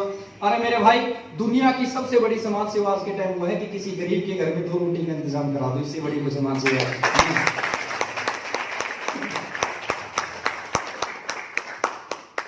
तो ये सारी चीजें, हम उन चीजों पे लगे हुए मेरे भाई। हमारा देश के सामने सोने चांदी की सड़कें बन सकती हैं। रामदेव जी कहते थे काला धन आ गया तो, मेरे को नहीं पता वो सही गलत, मैं उस विषय पे जाना नहीं चाहता, लेकिन वो क्यों कहता था काला धन की छोड़ दो। मैंने बताया ना 200 करोड़ रुपया टैक्स का एक स्टेट का एक दिन में चोरी हो रहा, तो 30 स्टेट का कितना हो रहा है? 6000 करोड़ रुपए चोरी हो रहा। 6000 करोड़ को 30 से गुणा करें तो कितना हो रहा है? तो क्या हमें किसी के पीछे घूमने की जरूरत है? ईमानदारी से मेरे को बता दो मेरे भाई, क्योंकि वो टैक्स इतना बड़ा है। हमारी कंपनी से, जो हमारी स्वदेशी प्रोडक्ट है, स्वदेशी कंपनी, और अखबारों में भी आया था कि रिलायंस के बाद टैक्स देने के मामले में आरसीएम दूसरे नंबर पे आ चुका है, दूसरे नंबर पे। और जब हिंदुस्तान का हर आदमी ईमानदारी से जो है इस दुकान से सामान खरीदेगा तो टैक्स 100% गवर्नमेंट के खजाने में जाएगा कि नहीं जाएगा? वो 6000 करोड़ रुपया गवर्नमेंट के खजाने में जाएगा नहीं जाएगा? भाई रामदेव का तो मेरे को पता नहीं, लेकिन साबुद्दीन खान ये जरूर बोलता है कि हिंदुस्तान का हर आदमी अगर इस सिस्टम से सामान खरीदना शुरू कर दे तो वो तो चांदी की सड़कें बोलता है, हमारे देश में सोने की सड़कें बन सकती है और सोने की लाइटें लग सकती है। इतना बड़ा सिस्टम है ये, इतना बड़ा सिस्टम है, ये कोई छोटी मोटी चीज नहीं है। बदलाव हो रहे हैं दुनिया के अंदर, हमें मानना पड़ेगा मेरे भाई। अगर हम किसी बेटी चीजों पे पहले चलते रहेंगे कि ना मैं तो इसी चीज पे चलता रहूंगा, बदल गया सब कुछ मेरे भाई, जमाना बदल गया हमारे देखते देखते। हमने वो चीजें एक यादगार सी हो गई कि कल भी मैं बता रहा था, एक जमाना था कि जब हम छत पे जाके बोलते थे, एंटीना को हिलाते तो नीचे बोलते थे भाई देखिए साफ हो गया कि नीचे, नीचा बोलता बोला थोड़ा सा और, बोला थोड़ा सा और करते थे ना, उल्टा आ गया। अभी एंटीना ढूंढने निकलो तो एंटीना नहीं मिलेगा आपको। जमाना बदल रहा है, अगर आप भी एंटीना के चक्कर में रहोगे तो कुछ नहीं कर पाओगे जिंदगी में। तो मैं वापस आपको कहां पे लेके आ रहा हूं कि इन चीजों से बाहर निकलो मेरे भाई। हम आप लोगों को किसी को ये नहीं, अरे यार अपना दिमाग भगवान ने दिया, इतना तो इस्तेमाल कर लो। क्या हम ले क्या रहे हैं आपसे? एक आदमी सोचता कंपनी भाग जाएगी, मेरा ये हो जाएगा। अरे जब हम आपसे ले कुछ नहीं रहे तो लेके जा क्या सकते हैं हम आपको? एक गजटेड ऑफिसर है सुदेश सैनी जी, कई बार आए हैं यहाँ पे, वो एक चीज बोलते हैं कि बिजनेस को करना जितना आसान है ना, छोड़ना उससे भी ज्यादा आसान है। क्यों? क्योंकि इसमें कुछ लगता ही नहीं। जहां पे 10-20 लाख रुपए लगा के बैठोगे ना, छोड़ नहीं सकते उसको। यहाँ पे इंसान का कुछ लगता नहीं, इसलिए छोड़ के भाग जाता है। तो यहाँ पे अगर सक्सेस होना है, यहाँ पे कोई आपका बॉस नहीं है, यहाँ से कोई पूछने वाला नहीं है, यहाँ पे तो आपके ड्रीम आपसे पूछेंगे, आपके सपने बड़े होने चाहिए। जिंदगी में कुछ करना चाहते हो, एक 20 रुपए का घड़ा खरीद के इंसान उसको बजा के देखता है किस लायक है कि नहीं। 20 रुपए का घड़ा कहीं दरार तो नहीं है। भगवान भी आपको लाखों रुपए तब देगा, पहले बजाएगा नहीं, ठोक ठोक के देखेगा कि इस लायक है कि नहीं है। मेरे भाई 4 लोगों ने मना कर दिया, और यार मेरा नहीं चलता, सुनते ही नहीं लोग। इतना आसान होता ना तो पूरे हिंदुस्तान में करोड़पति पैदा हो जाते सारे। भगवान को पता है, एक आदमी बीज लेके खेत में डालता है, कौन सा उगेगा और कौन सा नहीं उगेगा वो भगवान को पता होता है। इन बिजनेस के अंदर भी अगर आप सक्सेस होना चाहते हो, एक ही फार्मूला है। आप कितनी भी एजुकेशन दे लो, जितना मर्जी जो मर्जी कर लो, जो बीज है वो लोग हैं। ये लोग ही तो प्रोडक्ट इस्तेमाल करेंगे। लोगों की तो हम जागृत कर सकते हैं। जब भी इस तरह की मीटिंगें, आपके फंक्शन आपके हांसी के अंदर होती हैं, आप हिम्मत मत हारो, जितनी मर्जी ताकत लगा दो, आप अपने बीज को यानी कि लोगों को ज्यादा से ज्यादा फंक्शनों में बैठाना शुरू करो। और इतना आसान नहीं है लोगों को फंक्शनों में बैठाना, मेरे को पता है। लोग 50 तैयार हो जाएंगे, पता चला मीटिंग वाले दिन किसी के मामा मार दिया, किसी ने पड़ोसी मार दिया, किसी ने कुछ और हो गया, दुनिया भर के बहाने बनाने। पता चला कि 5 ही लोग मीटिंग में हैं, वो तो बहुत बड़ा भाग्यशाली है जिसके 5 लोग मीटिंग में आ गए। बदकिस्मत तो वो आदमी है जिसने बहुत ज्यादा मेहनत करी होगी, रेट भी नहीं आया होगा। आप क्या सोच रहे होंगे, क्या हमारे से नहीं चलेगा? अरे मेरे भाई, जिंदगी में करोड़पति बनना है तो हिम्मत मत हारो। हर चीज का एक समय होता है। आप धान लगाते हो, पहले उसमें पानी डालते हो, सब कुछ करते हो, उसका टाइम होता है 6 महीने में कटने का। अगर आप उसको 2 महीने में काटने की कोशिश करोगे तो हो जाएगा क्या? 6 महीने तक आपको उसकी केयर करनी पड़ेगी, बार बार पानी डालना पड़ेगा, बार बार चीजें देखनी पड़ेगी, दवाई डालनी पड़ेगी, तब जाके होगा। तो यहाँ पे क्यों हिम्मत हारे हो? यहाँ पे भी क्या होगा, आप बार बार लोगों से बात करोगे, लोग मना करेंगे, बार बार लोगों से बात करोगे, मना करेंगे, आपकी मजाक उड़ाएंगे। आप समझो कि आप सही दिशा में जाने लग रहे हो। साबुद्दीन खान अपनी एक स्टोरी सुनाता है कि जब मैं पहली बार आरसीएम बिजनेस के करनाल की एक मीटिंग थी, बीसी छाबड़ा जी का ओपन ग्राउंड में प्रोग्राम था। मैंने अपने दोस्तों को कहा यार मीटिंग में चलना है, 10-15 दोस्त तैयार हो गए, बोले कार लेके चलता हो तो चल पड़ेंगे, बस में को नहीं जाओ। मैंने कहा ठीक है। पैसा मेरे पास हुआ नहीं करता था, उधार सुधार लेके मैंने 500-700 रुपए लेके जो है एक वैन बुक किया और बड़ौदा चौक हमारे गुआने में खड़ा रहा। वहां 8 बज गए, किसी का फोन बंद। बोला साबुद्दीन यार सॉरी यार, आज ये हो गया, आज वो हो गया, दुनिया भर के बहाने। 9, 9:30, 10 बज गए। विजय विरोधिया जी पीछे जाए, बोला तू गया नहीं तक? मैंने कहा मेरे दोस्त आने थे। बोले आप खुद तो सीख ले पहले। मैंने ड्राइवर से रिक्वेस्ट करी, भाई साहब मैंने तो बड़ी मुश्किल से पैसे का अरेंज किया था, तो मेरे दोस्त नहीं आए, तो कैंसिल कर दे बुकिंग। बोला ना भाई मैं तो पैसे पूरे लूंगा, मेरी तो दिहाड़ी खराब होगी। मैं बोला जब तेरी दिहाड़ी खराब होगी ना, पूरी सीट पे अकेला बैठ के गया था, पिछली सीट पे राजा बन के करनाल का प्रोग्राम देखने के लिए, कोई भी नहीं था मेरे साथ। आज भी याद है, बाजार में एक दुकान है, जूते की दुकान, लिबर्टी, मेरा बहुत अच्छा दोस्त है, लिबर्टी की दुकान है, बड़ा फ्रेंचाइज। उस समय पे 2-3 हजार रुपए की नौकरी करता था जूते की दुकान पे। वो बंदा जिसने मेरे साथ मेरे को बहाने सोचता था बना दूं, अपने लिए बहाने बनाए होंगे, वो बंदा आज भी उसी दुकान पे 3,000 से 7-8 हजार की नौकरी करता है। साबुद्दीन खान 10 लाख रुपए महीना कमाता है। कितने लोगों ने मेरे को मना किया होगा? हेलो, कितने लोगों ने मेरे को मना किया होगा? क्या मेरे को मना नहीं किया? तो हिम्मत नहीं हारनी है। 4 दिन प्रयास किया, छोड़ दिया। अरे जिंदगी में कितनी बार हम बीमार होते हैं, क्या जीना छोड़ देते हैं? कितनी बार कैसे कैसे जिंदगी में हाथ से हमारे आ जाता है कि हम जीना छोड़ देते हैं। अरे मेरे भाई जिंदगी तो चलेगी। Yes sir. आरसीएम करोगे तब भी, और आरसीएम नहीं करोगे तब भी आपकी जिंदगी चलेगी। अगर इस जिंदगी को आरसीएम के साथ जियोगे तो मैं गारंटी दे सकता हूं, आने वाले 1 साल 2 साल में सिस्टमैटिकली तरीके से अगर करोगे तो मैं लाखों करोड़ों की बात नहीं करता, किसी के घर में 50,000 20,000 भी आना शुरू हो जाएगा तो मेरे ख्याल से बहुत बड़ी बात है। क्या मैं सही कह रहा हूं? yes. तो ये चीजों का अपने को ध्यान रखना है। आज हम चीजों से बाहर निकले, जो हम चकाचौंध दुनिया की एडवर्टाइजमेंट, ये सारी चीजें देख रहे हैं। मैं हर मीटिंग में बताता हूं कि मेरे भाई ऐसी ऐसी एड टीवी के ऊपर आ रही है, हम बेचने से शर्मा रहे हैं। अमिताभ बच्चन हाजमे की गोलियां बेच रहा है, कोई नवरत्न तेल बेच रहा है, कोई कुछ बेच रहा है, सचिन तेंदुलकर जूते बेचने लगा, इतना बड़ा आदमी, शर्म नहीं आती उसको? मर्सिडीज बेचनी चाहिए उसको, है आप? क्योंकि हम लोग इसलिए गरीब हैं। कुछ लोग कहते हैं ना कि भाई जो है अमीर लोग गरीब लोगों को खून चूस के अमीर बनते हैं। ये गलत मेंटलिटी है हमारी।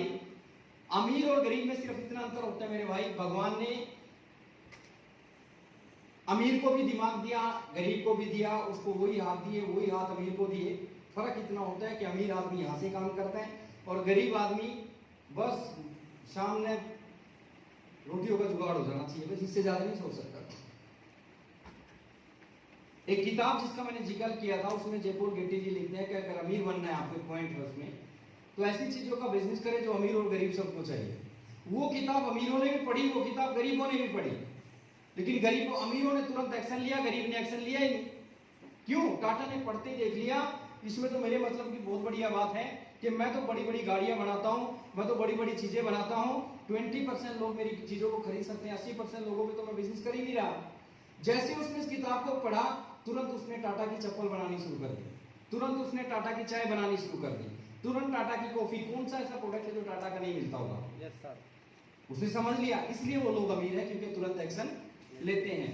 हम लोग, मैंने आरसीएम कर ली ज्वाइनिंग, रोज बोल रहे हैं रोज कितने प्लान दिखाते हो? भाई हम ड्यूटी पे जाते हैं तभी तो तनख्वाह मिलती है ना। Yes sir. हाँ या ना? yes. और ड्यूटी पे जाना बंद कर दो, चलो 1-2 दिन की कोई बात नहीं, आप बहाना भर सकते हो, छुट्टी ले सकते हो, लेकिन अगर जाओ ही ना ड्यूटी पे तो कौन तनख्वाह दे देगा? देगा क्या? आरसीएम बिजनेस का एक फार्मूला है कि डेली आपको 2 प्लान दिखाने हैं।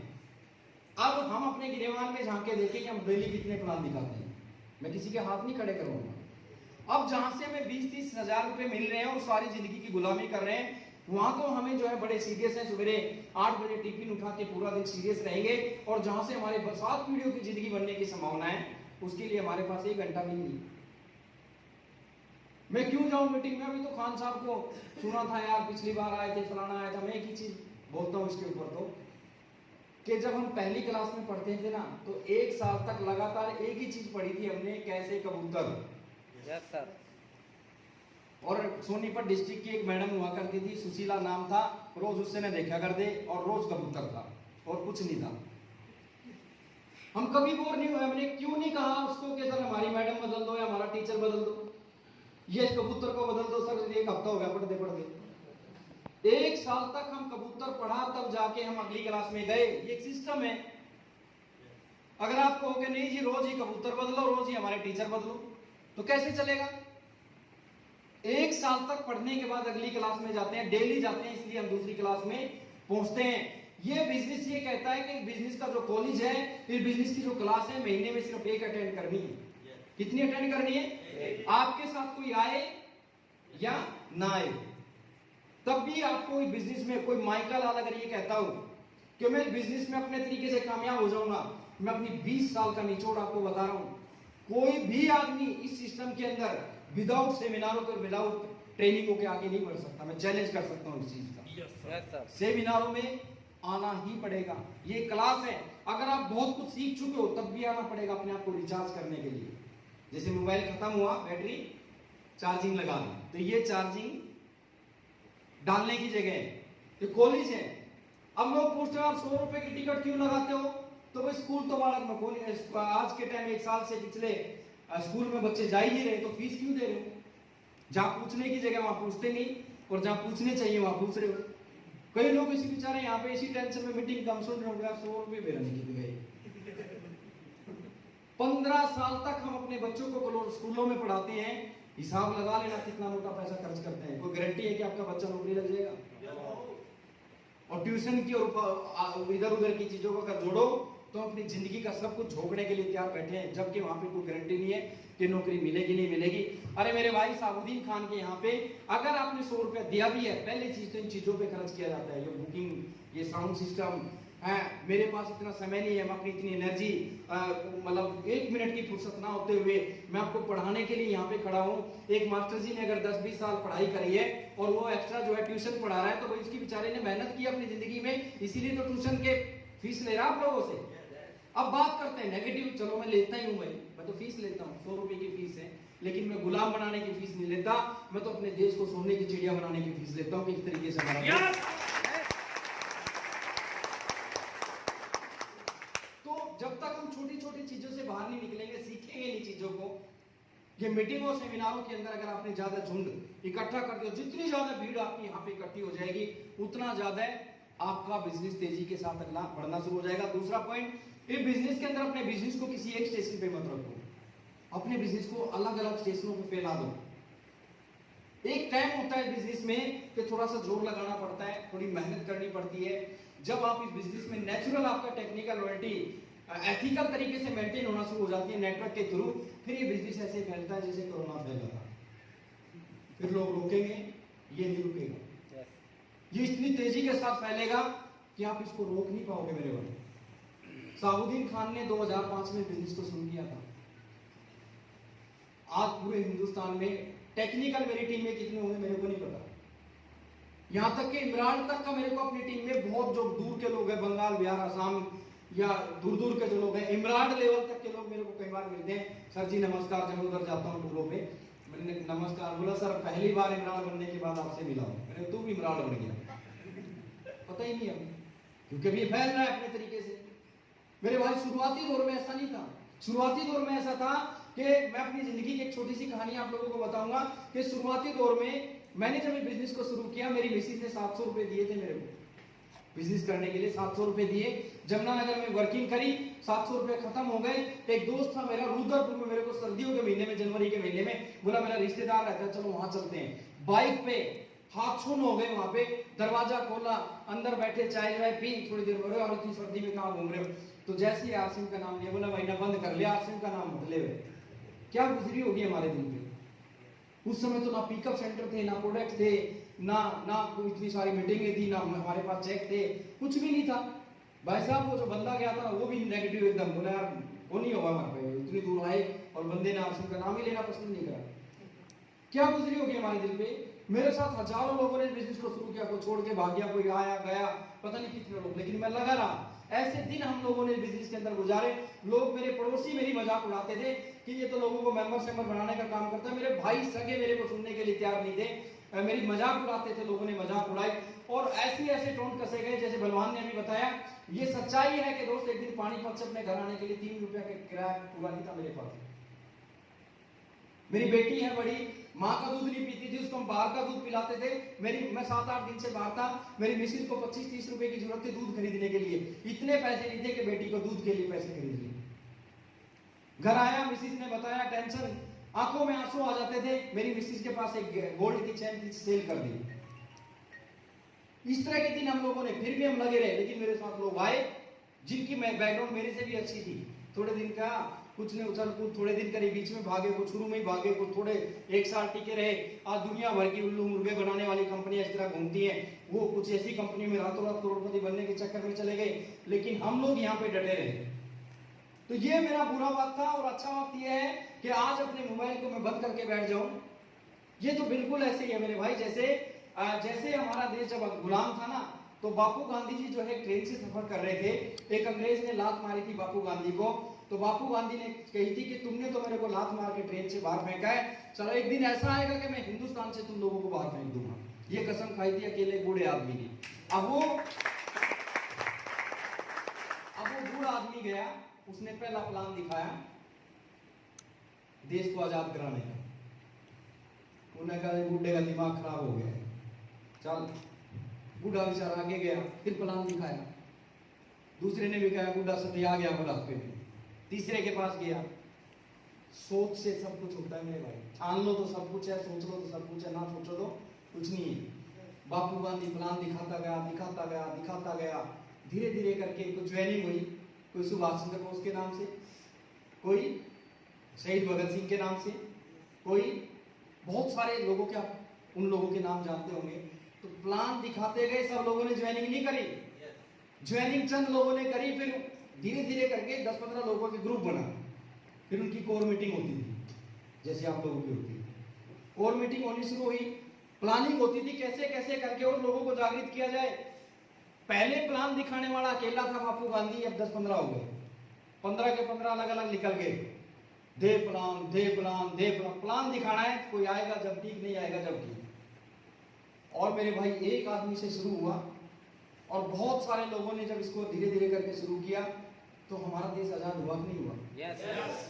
अगर शुरू में ही हमारा देश पूरा का पूरा देश छान लेता, इतनी आबादी थी बताते हैं हमारे देश की, कि अगर ढंग से खड़ा होकर बाथरूम ही कर देना तो अंग्रेज जब भी यहां से निकल के बाहर चले जाते। लेकिन फिर भी 200 साल लगे, क्योंकि लोगों को एकदम समझ में नहीं आता। सेम चीज यहाँ पे है कि हम जब लोगों को प्लान दिखाएंगे तो लोग कहेंगे बलवान जी जाओ ना गए। मैं अकेला यहाँ पे 5-5 लोगों के साथ भी आया मीटिंग करने के लिए, 5-5 2-2, कई बार तो 2-2 3-3 लोगों के साथ बैठा हूं मैं यहाँ पे। लेकिन आज इतने सारे चेहरे यहाँ पे बैठे हुए हैं तो उसका एक ही कारण है कि बलवान जी ने प्लान दिखाया, आगे बढ़े। डॉक्टर हरिकृष्ण और जो है और बहुत सारे साथी, शमशेर जी हैं और बहुत सारे लोगों के मैं नाम लूंगा तो टाइम लग जाएगा, जो सीनियर साथी आप लोगों के, वो धीरे धीरे करके लगे रहे और एक कारवां बना। और यहाँ से रॉयल्टियां भी निकली, टेक्निकल भी निकले और बहुत सारी चीजें निकली। और अभी मिशन मार्च आ रहा है, तो अभी मार्च के बाद ही बताएंगे कि यहाँ पे कितनी बड़ी बड़ी फिनों की तैयारी यहाँ पे चल रही है। तो आपको यहाँ पे हिम्मत नहीं हारनी है। आप लगातार जब लगे रहोगे, 4 लोगों से बात करोगे, मना कर दिया कोई बात नहीं, अंदर से हर आदमी परेशान है मेरे भाई। तो ये सारी की सारी चीजें अगर आप करके चलोगे जिंदगी में, तो कभी हम लोगों ने, ये तो हमारे बुरे दिन थे कि उस समय पे, आज हमारे अच्छे दिन ये हैं कि भाई इतने बुरे हालात में बिजनेस को करते रहे, लोगों ने मजाक उड़ाई। आज मैं साबुद्दीन खान, जिस आदमी के पास एक किराए का छोटा सा कमरे में रहता था, जिसके अंदर प्लस्तर तक नहीं हुआ करता था, आज मैं लगभग 2 करोड़ रुपए का मैंने अपना घर बनाया जिसमें मेरा छोटा सा अपना स्विमिंग पूल, एक मेरा अपना मीटिंग हॉल, गेस्ट हाउस। आज मैं चैलेंज करता हूं कि मेरे गोहाना के अंदर बहुत सारे लोग हैं, मेरे से ज़्यादा पैसे वाले हैं, लेकिन प्लेन से मेरे से ज़्यादा सफ़र कोई नहीं करता। ये ताकत दी है बिजनेस के अंदर। ऐसा लाइफस्टाइल कि हिंदुस्तान के कोने कोने में, कश्मीर से लेके कन्याकुमारी तक मेरा बिजनेस है। डॉक्टर, इंजीनियर और जो है प्रॉपर्टी डीलर, होटलों के मालिक, न जाने कैसे कैसी हस्तियां बिजनेस के अंदर मेरे साथ काम कर रही हैं। एक जमाना वो था कोई नहीं पूछता था, आज मेरे भाई बहुत अच्छे अच्छे ऑफिसर लेवल के लोग बिजनेस में मेरे साथ काम करते हैं। आज मैं अपने मोबाइल को स्विच ऑफ कर दूं, आपके यहाँ मीटिंग में ना आऊं, किसी को टाइम ना दूं, तो मेरी इनकम पे कोई फर्क पड़ने वाला नहीं है। इतने बुरे दिनों से निकलने के बाद आज लगभग 13.5 करोड़ रुपए से ज्यादा इस बिजनेस के अंदर अर्न कर चुका हूँ। अब नए लोग हैं, थोड़ा सा परिचय दे दूं। मेरा नाम साबुद्दीन खान, आप लोगों को पता लगी गया। डिस्ट्रिक्ट करनाल में एक छोटा सा गांव है उपलाना। मेरे दादाजी बेचारे मजदूरी करते थे, वहां जब फसल का टाइम होता था तो लोग उसको अनाज देते थे। पंचायत की जमीन में मेरे दादा ने घर बनाया था। उस जमाने में पैदल के रास्ते हुआ करते थे, 100-125 साल पहले की बात बता रहा हूँ। तो मेरे दादाजी मजदूरी करते थे। उसके बाद मैंने जब आंखें खोली थी तो मेरे घर में सतीर जो था वो खजूर का था। खजूर का एक पेड़ हुआ करता था, उसका सतीर मैंने देखा अपने घर में। गोबर का पोचा लगता था। मेरे घर के सामने एक प्राइवेट स्कूल जिसमें यूरिया खाद का कट्टा होता था, जिसको सील के मेरी माँ ने मेरा बैग बना रखा था। ये मेरी बैकग्राउंड है। 4 साल तक एक फोटोग्राफर की दुकान पे मेरे गांव से असंध 12 किलोमीटर दूर है। मैं 12 किलोमीटर दूर साइकिल पे आता था और साइकिल पे हाथ सुन हो जाया करते थे, फोटोग्राफी सीखने के लिए आता था। तो वहां से फोटोग्राफी कंप्लीट की। कल मैंने बल्कि खरखोदा था ना प्रोग्राम, कल हाँ खरखोदा में जिसके यहाँ मैंने काम सीखा राज स्टूडियो को, मैंने उसको भी इन्वाइट किया हुआ था। उसकी मिसेज भी, उसका बेटा भी, सब लोग आए हुए थे। उन्होंने स्टेज से गवाही दी, हाँ यस साबुद्दीन खान जो बोल रहा है बिल्कुल सही। जिस दिन ये साइकिल पे नहीं आता था 10 रुपए मैं इसको देता था, चले बेटा आज तू बस से आया तो 10 रुपए किराया मेरे से ले जा। उसने स्टेज पे खड़ा होकर, मेरे ख्याल से वीरेंद्र जी थे कल वहाँ पे। तो ये जिंदगी हम लोगों ने जी है मेरे भाई। गांव में आप सोच रहे हो यार हम तो अच्छा बोलना जानते हैं, पैंट कोट डाल रहे हैं, ऐसा कुछ नहीं है। 5-5, 6-6 भैंसे मेरे घर पे हुआ करती थी। हमारे घर पे मैंने भी ठेके पे जमीन लेते थे गाँव में, और खेत में से जो ज्वार वगैरह होती थी, हमारे घर पे भी एक झोटा बोगी हुआ करती थी। कई बार मैं स्कूल काल में थोड़ा सा नालायक सा था पढ़ने में, ऐसे ही था तो माँ बाप चल घास लेके आ खेत में से, ये काम मैंने भी किए हैं। खूब जो जोड़ होते हैं गाँव के अंदर, हम भी बच्चों में उसमें नाया गिल्ली डंडा हमने भी खेला है। गाँव की जिंदगी हमने गुजारी है। जिंदगी में कभी सोचा नहीं था यहाँ तक, लेकिन मेरे भाई इंसान सोच से ही अमीर होता है, सोच से ही गरीब होते हैं। मेरे खानदान में कभी किसी ने सोचा नहीं था कि हमारे पास कारें होंगी, हम कभी प्लेनों से घुमा करेंगे, हम कभी विदेशों में जाएंगे। ऐसा नहीं है, जमाना बदल रहा है मेरे भाई। हमने उन सारी चीजों को देखा है गरीबी से इतनी जिंदगी से निकाल के, और आज इस बिजनेस के माध्यम से वो सारी चीजें देख रहे हैं। अमेरिका के चौंचले क्या होते हैं, पूरी दुनिया के अंदर कई कंट्रियों में घूमने का मौका मिला। अपने बच्चों को बाहर कई जगह घुमा के लाए। हिंदुस्तान में कश्मीर से लेकर कन्याकुमारी तक मेरा बिजनेस है। वो सारी कुर्सियां बिजनेस के माध्यम से हमें मिली है। बस एक ही चीज मैं आप लोगों को कहना चाहता हूँ मेरे भाई, ये बदलाव है। अगर आज नहीं बदलोगे कल जबरदस्ती आपको बदलना पड़ेगा।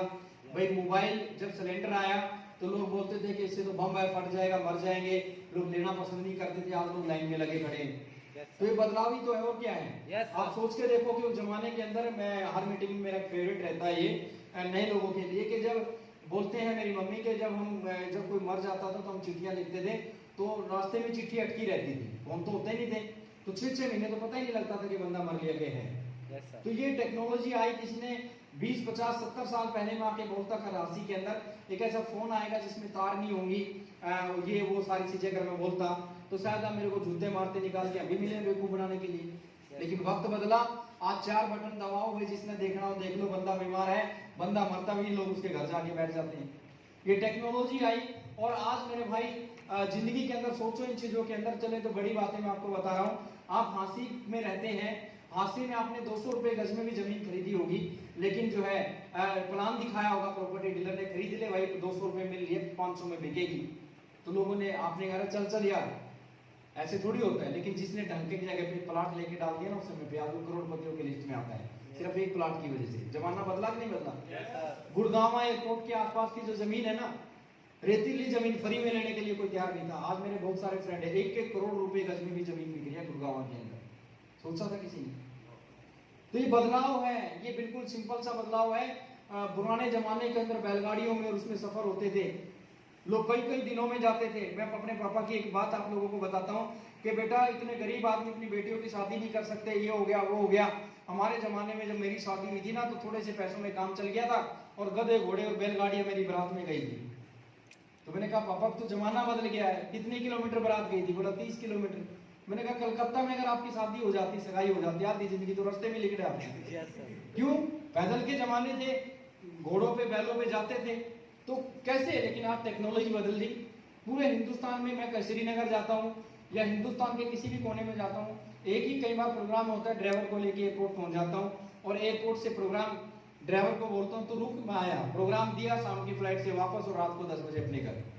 ये तो कुछ भी नहीं है। मैं आपको एक चीज बता रहा हूँ, मेरे एक दोस्त है जानने वाले मुंबई में, उनका एल्युमिनियम का बिजनेस है और जो जींस की पैंटें आती है इसमें चेन वगैरह ये लगती हैं और टोटल कारोबार उनका सिंगापुर, दुबई, आउट ऑफ कंट्रियों में है। तो मैं वहां पे एक बार गया हुआ, उसका छोटा भाई एक बैठा, तो सुबह 5:30-6 बजे बोल रहा है कि कितने बजे तक आ जाएगा? बोला भैया आ जाऊंगा 10-11 बजे तक। तो मैंने कहा चलो फिर तो मिल ही लेंगे। मैंने सोचा मार्केट करने गए हैं, ये मुंबई की बात नहीं है। बोल रहा कि नहीं ये दुबई की फ्लाइट टाइमिंग की 4 बजे की सुबह की, और दोपहर को 12-1 बजे तक काम निपटा लेगा, क्योंकि 4-4.5 घंटे लगते हैं दुबई के। तो वहां से 3-4 घंटे की फ्लाइट में दिन में ऑफिस के काम निपटाए और रात को अपने घर आ गया। दुबई की बात कर रहा हूँ, इंडिया की बात नहीं कर रहा हूँ। दुनिया चांद पे जा चुकी है मेरे भाई। निकलो थोड़ा सा यहाँ से बाहर, जब बाहर निकलोगे तब पता लगेगा। हम लोगों ने, मैं ये भी बात अपने ऊपर ही लागू करता हूँ, कुछ लोगों को बुरा लग जाता है कि हम लोग अपनी जिंदगी को कुएं की मेंढक की तरह गुजार रहे हैं। एक कुएं का मेंढक जब कुएं में होता है तो उसको लगता है कि दुनिया इससे बड़ी नहीं हो सकती, लेकिन उसको निकाल के अगर तालाब में डाल दे तो उसको पता लगता है कि दुनिया इससे भी बड़ी है। उसके बाद उस मेंढक को निकाल के अगर समंदर में डाल दिया जाए तो फिर उसको लगता है कि यार दुनिया तो। इसी तरीके से दुनिया के अंदर अमीर बनना कोई बहुत बड़ी बात नहीं है, बशर्ते कि हमारे ये जो सॉफ्टवेयर डला हुआ है इसको चेंज करना पड़ेगा, हटाना पड़ेगा, ये ईगो अपने अंदर से निकालनी पड़ेगी। मैं बताऊंगा, मैं हल्दी नमक का काम करूंगा। दुनिया का सबसे पावरफुल बिजनेस है हल्दी नमक मिर्च का। आपने कोरोना में देख भी लिया होगा, सब कुछ बंद हो गया, लेकिन हल्दी नमक मिर्च नहीं बंद हो गया। अगर सबसे ज्यादा कोई चीज चली है तो कोरोना में हल्दी नमक मिर्च ही चला है, क्योंकि जितने लोग खा ली उतने ज्यादा बना के खाया, कुछ करो। तो सबसे बड़ा कारोबार अगर दुनिया में है तो एफएमसीजी कारोबार से बड़ा कोई कारोबार नहीं हो सकता। सारी चीजें बंद हो सकती है, लेकिन खाना पीना इंसान बंद नहीं कर सकता। आप इतने बड़े कारोबार में हो, और ये तो शुरुआत है। हिंदुस्तान के अंदर बहुत तेजी के साथ ये चीजें आगे बढ़ रही हैं। आज समझ लोगे तो काम आएगी आप लोगों के, नहीं समझोगे तो भाई आप लोगों की मर्जी है। तो ये बहुत सारी चीजें हैं, और जो मैं आपको यहाँ पे बताने के लिए आज कुछ और आया था। मैंने मोटा आपको आरसी बिजनेस के बारे में बताया कि आरसी बिजनेस क्या है, इसको क्यों करना चाहिए। हमें आरसी बिजनेस के माध्यम से इतनी चीजें मिली है कि मैं एक दिन में बयान नहीं कर सकता।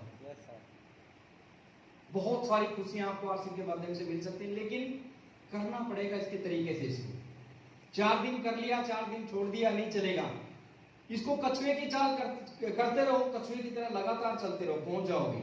लेकिन 4 दिन कर लिया, फिर ढीले हो गए, फिर बढ़ गए, फिर ढीले हो गए, नहीं चलेगा। ये तो बिल्कुल उस तरह, मैं एक उदाहरण देता हूं कि जैसे पुराने जमाने में पंप लगते थे, नल के, जिनको नल बोलते थे। तो जैसे उसको पंपिंग करा जाता था तो पानी बिल्कुल ऊपर आ जाता था काफी देर पंपिंग करने के बाद। यस या नो? लेकिन कुछ लोग ऐसे थे, नलका लगा दिया, पंपिंग कर रहे हैं, जैसे पानी आने को होता था बीड़ी पीने के लिए बैठ जाते हैं, या थोड़ी देर बीड़ी पी लेते हैं, सस्ता लेते हैं, तब तक वो पानी फिर नीचे। फिर बेचारे उठते थे, फिर पंपिंग करते थे, फिर थोड़ी देर में तंबाकू लेके बैठ जाते थे तेली पे रगड़ने के लिए, फिर पानी नीचे। सेम उसी तरीके से बिजनेस है। अगर आपने पूरी ताकत 3 महीने लगाई बिजनेस में, और आप इस बिजनेस में 10 दिन के लिए आउट हो गए, तो 3 महीने का पानी वापस जीरो से उठाना पड़ेगा। कब तक? जब तक आप इस बिजनेस में सिस्टमैटिकली तरीके से कम टेक्निकल अचीवर नहीं बन जाते, आपका नेटवर्क डेवलप नहीं हो जाता। नेटवर्क डेवलप होने के बाद, टेक्निकल लेवल आने के बाद, अगर आपके पास नेटवर्क है तो फिर आपका बिजनेस ऑटो मोड में चल पड़ता है। इसमें ऑटो मोड में, प्लेन में एक सिस्टम होता है, उसको ऑटो पायलट बोलते हैं। आप ऑटो पे लगाओ और सो जाओ, 1-1.5 घंटे प्लेन अपने आप ही चलता रहेगा बिना ड्राइवर के। इसी तरीके से सिस्टम के अंदर भी एक ऑटो पायलट है, और वो ऑटो पायलट की ड्यूटी शुरू होती है टेक्निकल पे जाने के बाद। जब आपके पास एक अच्छा नेटवर्क आ जाता है, फिर आप इस प्लेन को बिना ड्राइवर भी छोड़ दोगे 2-4 दिन, 1-2 महीना भी छोड़ दोगे, तो भी आपके बिजनेस में बहुत सारे ऐसे कंडक्टर आ जाएंगे इसमें। आप अगर आंख भी लगी हुई है कि आज कोई बात नहीं, छोड़ दे, मैं चला लूंगा, मैं चला लूंगा, वो संभाल लेंगे प्लेन को। लेकिन जब तक आपकी टीम के अंदर उसको संभालने वाले लोग नहीं आए, तब तक आपको नेटवर्क पे ध्यान, एक ही निचोड़ लेके जाए। मीटिंग को मैं दूसरी तरफ लेके जा रहा हूं, एक ही निचोड़ लेके जाए। नेटवर्क बड़ा करो, टीम का निर्माण करो, दोनों लेगों पे काम करो, और दोनों लेगों पे काम जो करेगा, एक आदमी अपलाइन के भरोसे बैठा है कि ये चला देगा, मैं चला दूंगा, जिंदगी में कभी बड़ा नहीं कर पाओगे, कहीं ना कहीं मार खा जाओगे बिजनेस में। कल को आपका अपलाइन बिजनेस छोड़ के चला गया, क्या करोगे? जब तक हम इस बिजनेस को अपनी जिम्मेदारी नहीं लेंगे। साबुद्दीन खान ने बिजनेस को शुरू किया था, मेरी दोनों ग्रुप के अंदर मैंने कभी नहीं समझा कि मेरा ग्रुप ही उसका ग्रुप, या कभी इस तरीके से अपनी दोनों टीमों को बराबर आज भी टाइम देता हूं। आज मेरा बिजनेस किसी अपलाइन की मैं रिस्पेक्ट करता हूं, उससे प्रसाद के रूप में ले लो जो कुछ मिलता है अपलाइनों से। रिलेशन अपने अच्छे रखो टीम के अंदर। अगर किसी टीम में रिलेशन अच्छे नहीं है, एक दूसरे की काट पीट ज्यादा हो रही है, तो समझो आपके बिजनेस में दीमक लग चुका है। मेरे भाई, वो लकड़ी वाला उदाहरण है, कुछ नहीं बिगड़ता, कुछ नहीं जाना दुनिया से। अगर थोड़े बहुत रिलेशन खराब है, उनको ठीक करो और प्यार मोहब्बत से अपनी टीम को लेके आगे बढ़ो। डाउनलाइन की रिस्पेक्ट करो, इज्जत करो, लेकिन डाउनलाइन का भी फर्ज बनता है कि अपलाइन की रिस्पेक्ट करें। एक दूसरे के साथ जब हम इस तरीके से चलेंगे आगे, तो बहुत सारी चीजें जो हैं आपके जीवन में अच्छी घटित होगी और बहुत कुछ आपको आरसीएम दे सकता है। लेकिन आज मैं यहाँ पे जो आप लोगों को आया हूँ, क्योंकि जब भी इस बिजनेस के अंदर मार्च और सितंबर का टारगेट आता है, तो हम इसको होली दिवाली की तरह मनाते हैं, ईद की तरह मनाते हैं। कि जैसे ईद का त्योहार आता है या दिवाली का त्योहार आता है, तो हम अपने घरों की साफ सफाई करते हैं, पेंट वेंट कराते हैं, बड़े एक्साइटेड रहते हैं और बड़ा एक अलग सा माहौल रहता है। और हम कई खर्चे अपने ऐसे भी करते हैं दिवाली पे जो हमारे बजट में नहीं आते। करते ही नहीं करते हैं, क्योंकि दिवाली है। अब कई लोग सोचे यार दिवाली तो अगले साल फिर आगे, छोड़ना ना पड़ेगा, पड़े रहने देंगे। तो उस आदमी की सोच पे डिपेंड करता है। कई बार एक दुकानदार होता है, वो पूरे साल की कमाई दिवाली के 15 दिन में कमा लेता है। ये माहौल का फर्क होता है। हमारे बिजनेस में यहाँ पे जितने भी लोग बैठे हुए हैं, आप बहुत अच्छे जो है एजुकेटेड इंसान हो सकते हो, आपके पास डिग्री हो सकती है। हमारे बिजनेस के अंदर बिना पिनों के कोई महत्व नहीं है। जब तक आपके पास कोई डिग्री नहीं होगी, जैसे हवलदार होता है, एसएचओ होता है, डीएसपी होता है, ऐसे ही हमारे यहाँ पे रॉयल्टी होती है, टेक्निकल होता है। जब आप समझोगे बिजनेस को तो आपको समझ में आने लग जाएगा। जैसे जैसे करके आपके पास पिने आनी शुरू हो जाएगी, तो लोग उस नजरिए से आपको देखना शुरू करेंगे। आप रॉयल्टी, टेक्निकल, एमराल्ड और ये चीजें जब आपके पास पीने आएंगी, आप अपने शहर से बाहर निकलोगे, बड़े बड़े फंक्शनों में जाओगे, तो आप भीड़ का हिस्सा नहीं रहोगे। तो वो पीने दो प्रकार की होती है परमानेंट रॉयल्टी, एक होती है टेम्परेरी रॉयल्टी। और परमानेंट रॉयल्टी करने के लिए, क्योंकि दोस्तों जिंदगी में जो दिखता है वो बिकता है। परमानेंट रॉयल्टी करने के लिए, टेम्परेरी रॉयल्टी भी अगर आप करते हैं, तो परमानेंट रॉयल्टी लाने के लिए आपको उतनी तकलीफ नहीं होगी, लेकिन उसका फायदा उठाना आना चाहिए। आपके पास आपका रॉयल्टी हो गया, रॉयल्टी के बाद कोई सेलिब्रेशन हमने डिजाइन किया, उस सेलिब्रेशन में आप दावत दो सब लोगों को, मतलब इनवाइट करो अपने दोस्तों को, रिश्तेदारों को और बहुत सारे लोगों को इनवाइट करो। मैं इतना कहता हूं कि अगर टेम्परेरी रॉयल्टी के साथ आपने परमानेंट रॉयल्टी करनी है, तो मेरा ये मानना है कि कम से कम, क्योंकि लोग बोलते हैं साबुद्दीन जी बड़ी बात कर देते हो, एक रॉयल्टी चोर के साथ कम से कम 100 लोग होने चाहिए उसके सेलिब्रेशन में, अगर परमानेंट रॉयल्टी की तरफ जाना चाहता है। अब आप कहोगे कि यार 100 लोग तो आते ही नहीं, आज नहीं आएंगे, कोई बात नहीं, फिर आएंगे। आप लगातार प्रयास करो। बहुत सारे ऐसे लोग हैं, कल ये वीरेंद्र जी बैठे हुए हैं, मात्र अकेले की टीम से कम 70 लोग मीटिंग में बैठे हुए थे खरगोदा में, जबकि इनकी पूरी टीम झज्जर में और पूरी टीम पानीपत में। तो टीमों की तैयारी कहां से करवाई? पानीपत से सोनीपत, खरगोदा, लगभग बहुत लंबा रास्ता है। तो 70 लोग वहां, कुछ लोग 35-40 लोग पानीपत से आए, कुछ लोग झज्जर से गए। तो 70, एक ही काम था पिछले एक महीने से, 27 फरवरी एडवांस टिकटिंग। तो इस तरीके से काम हुआ और 70 लोग मीटिंग में बैठे।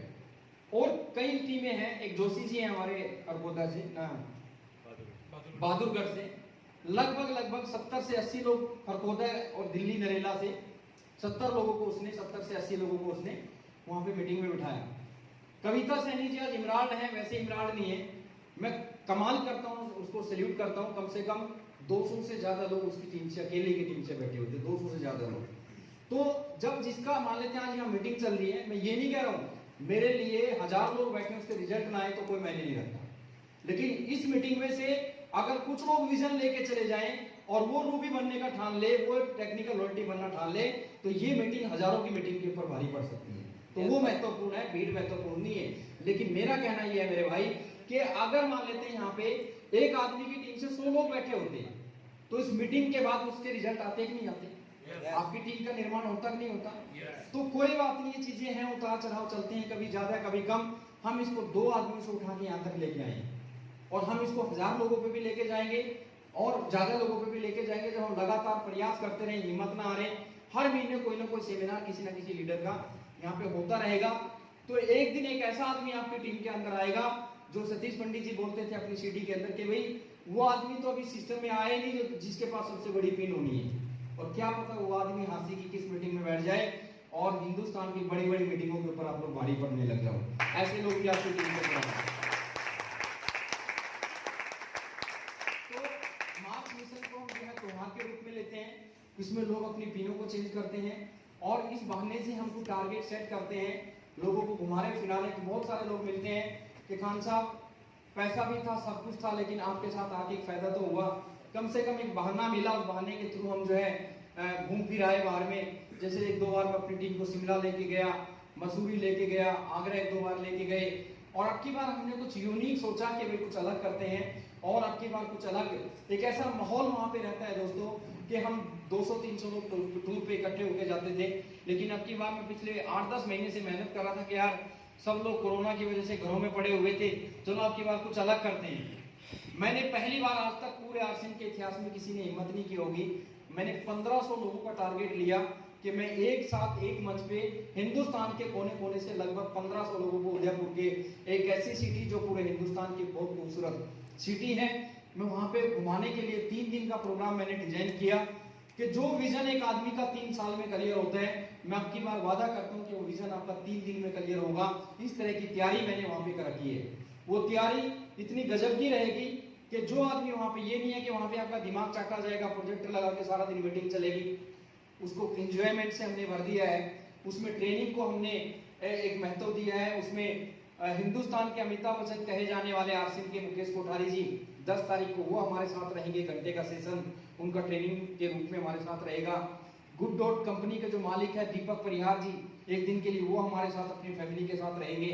विजय विरोधिया जी अपनी पूरी फैमिली के साथ, हम लोग फैमिलियों के साथ, और कश्मीर से बहुत सारे लोग, हिंदुस्तान के कोने कोने से लोग अपनी फैमिलियों के साथ वहां पे पहुंच रहे हैं।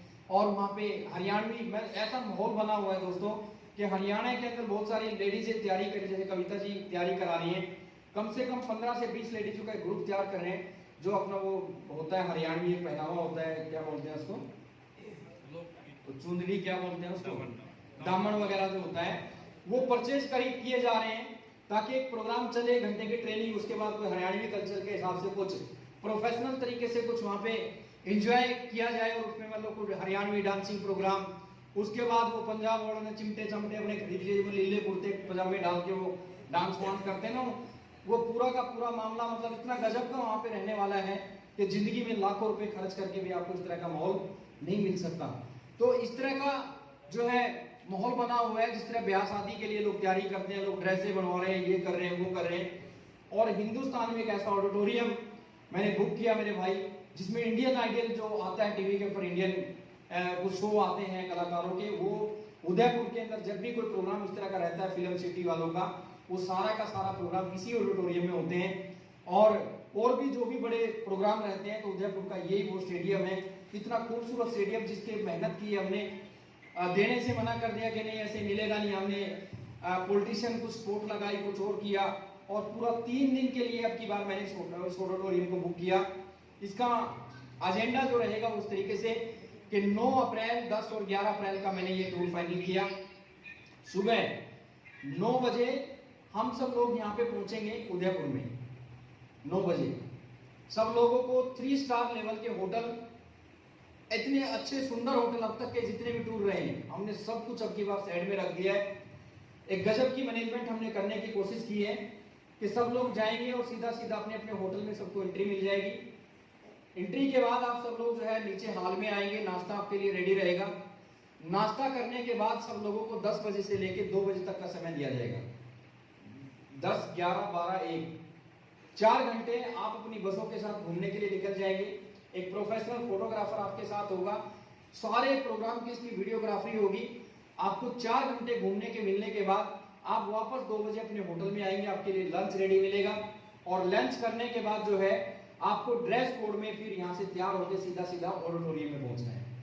और 3 बजे प्रोग्राम शुरू हो जाएगा ऑडिटोरियम में।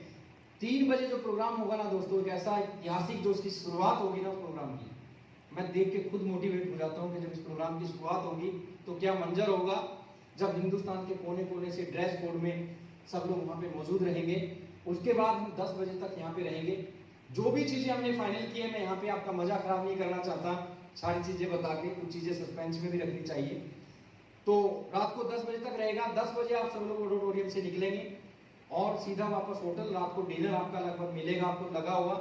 डिनर करके आप लोग आराम करें या सारी रात घूमते रहें, हमें उससे कोई लेना देना नहीं है। नेक्स्ट डे फिर आप जो है बेड पे ही आपके पास जो है बैटरी आ जाएगी।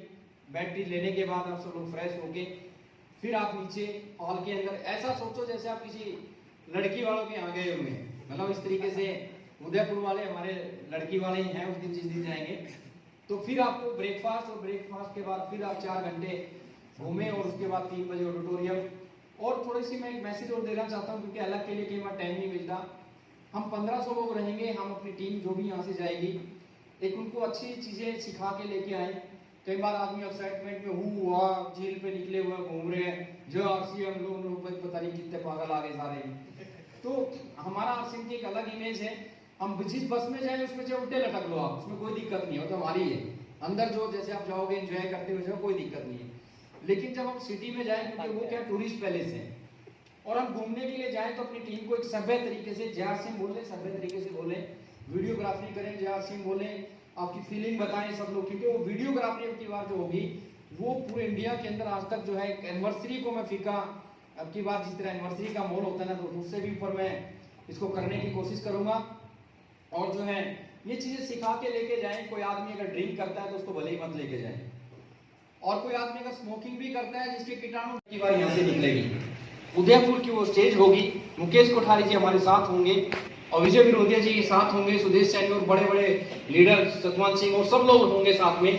और वो ट्रॉफी जो है आपको उस मंच पे पूरा हिंदुस्तान आपके लिए तालियां बजा रहा होगा और वहां पे आपको ट्रॉफी से सम्मानित किया जाएगा उदयपुर के अंदर। एक इस तरह का माहौल आपको वहां पे उसका वीडियोग्राफ होगा। और अगली बार हम कुछ ऐसा कर रहे हैं कि जैसे हाँसी में हम सेलिब्रेशन करेंगे, तो हाँसी में जो सेलिब्रेशन होगा वो रॉयल्टी शुरू का नहीं होगा, उसमें वाइटल एंड अबव का हम सेलिब्रेशन करेंगे। और आप लोगों को भी पूरी ताकत लगा देनी है वाइटल पीने निकालने के लिए, क्योंकि आप लोगों के बड़े लेवल किसकी वजह से आते हैं? वाइटल की वजह से। अब आप सोचोगे यार मेरा क्या होगा, तो हम जो भी वेन्यू यहाँ पे करेंगे बड़ा वेन्यू करेंगे और उसमें ढंग से सभ्य तरीके से एक स्क्रीन लगाएंगे प्रोफेशनल तरीके से। और जो उदयपुर की जो वीडियो बनेगी सेलिब्रेशन की, रॉयल्टी, टेक्निकल, इमराल्ड, रूबी जो भी पीने निकलेंगे यहाँ से, उसका जो वीडियो बनाया जाएगा ना, वो वीडियो जो है सब लोगों को एक प्रमोशन करके कि किस तरीके से इतने बड़े मंच पे लोगों का सम्मान मिलता है। अगर आप लोग भी रॉयल्टी चूर बनते हैं तो आपकी वो वीडियो उदयपुर की स्क्रीन पे चलाई जाएगी जिस दिन आपका सेलिब्रेशन होगा, आपकी टीम का सेलिब्रेशन होगा। तो जो आपकी टीम उसको देख रही होगी उस वीडियो को, वहां पे नहीं गई होगी, तो वो एक डिसीजन लेगी यार अगली बार तो चूक गए, अगली बार जब भी कोई टूर का प्रोग्राम आएगा तो हम इसको छोड़ने वाले नहीं है। तो आपका सेलिब्रेशन यहाँ पे ऑन स्क्रीन होगा, क्योंकि आप लोगों को खुशी दुख इसलिए नहीं होगा क्योंकि उस दिन जो सेलिब्रेशन होगा किसका होगा? आपकी डाउनलाइन का। और जब डाउनलाइन का सेलिब्रेशन होगा तो बिजनेस किसका बढ़ेगा? आप लोगों का। तो हर चीज एक चीज दूसरे से जोड़ रखी है हमने, और ये इतना का एक यादगार ये चीज रहेगी। 15 मार्च को मैं इसको लॉक कर दूंगा, और ये मत सोचना कि साबुद्दीन खान जी को मना लेंगे अब की बार इधर उधर कुछ करके। मेरे पास उतना समय नहीं है। मैं सोच रहा था कि 15 लोगों को कैसे करना होगा हिंदुस्तान के कोने कोने से लाने के लिए। दोस्तों ईमानदारी से बता रहा हूं, कम करना पड़ रहा है। लोगों के फोन आ रहे हैं कि सर 300 लोग लिख लो मेरे। मैंने कहा 300 नहीं, सिर्फ 100 लोग लिख सकता हूं तुम्हारे। बिहार धनबाद से सुनील जी है मेरी टीम में। 300 लोगों की लिस्ट बोला लिख लो, मैंने कहा नहीं 100 लोग।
कुछ लोगों ने देखा है, कुछ लोग देखा, ये कुछ साइड सीन थे उदयपुर के, झीलों की नगरी कहा जाता है इसको।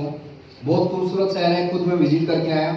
और ये वो ऑडिटोरियम है जिसमें हम 3 दिन खूब इंजॉय, ट्रेनिंग और वो सारी की सारी चीजें देखने वाले हैं। उसकी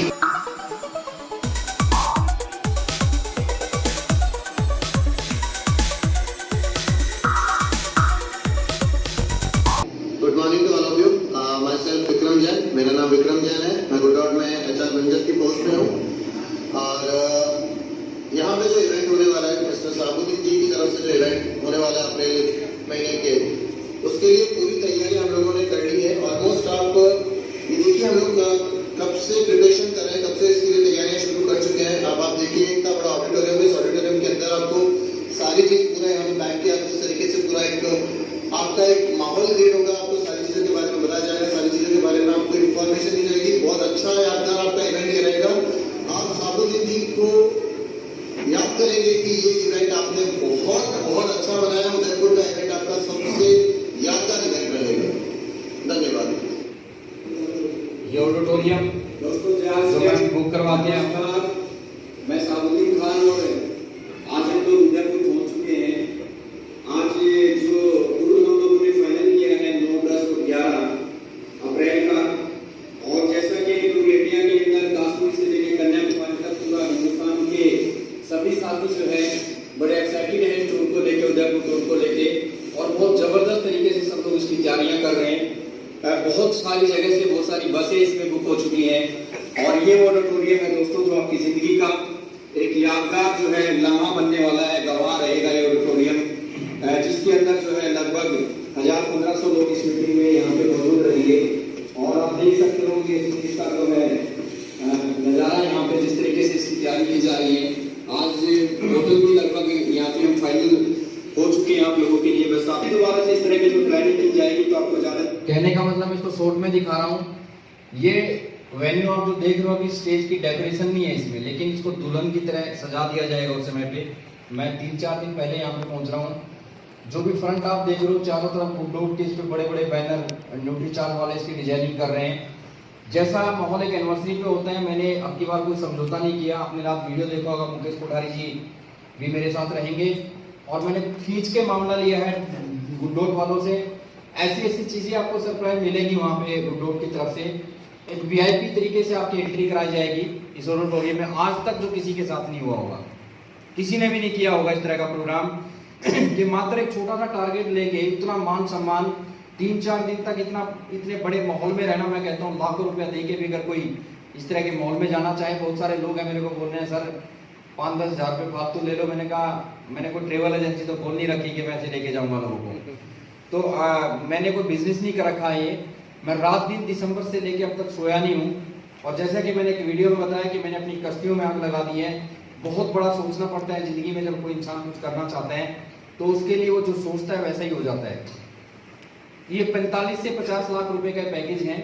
20% जब मेरे सामने बात आई कि जमा करना पड़ेगा, तो दोस्तों 15 से 20 लाख रुपए तक हम इसमें इन्वेस्टमेंट मैं खुद अपने जेब से कर चुका हूँ। क्योंकि कोई भी ऑडिटोरियम ऐसे बुक नहीं होता, उसकी फुल पेमेंट पहले दी जाती है। मैंने किसी लीडर से कोई पैसा नहीं लिया। इसका मतलब क्या, मेरे को तो ये पता ही नहीं कितने लोग जाएंगे और कितने नहीं। लेकिन मैंने ठान लिया कि मेरे को करना है। मैंने बुक करा दिया इसको।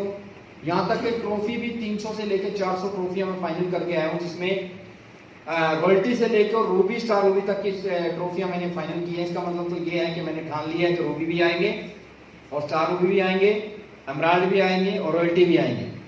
तो कितना बड़ी एक सोच है, यानी कि आप ड्राइवर हो गाड़ी के, अगर आप ही का विजन बड़ा नहीं है तो आपकी बस ऐसा ही रहेगा मामला। तो पहले एक हिम्मत जुटानी पड़ती है।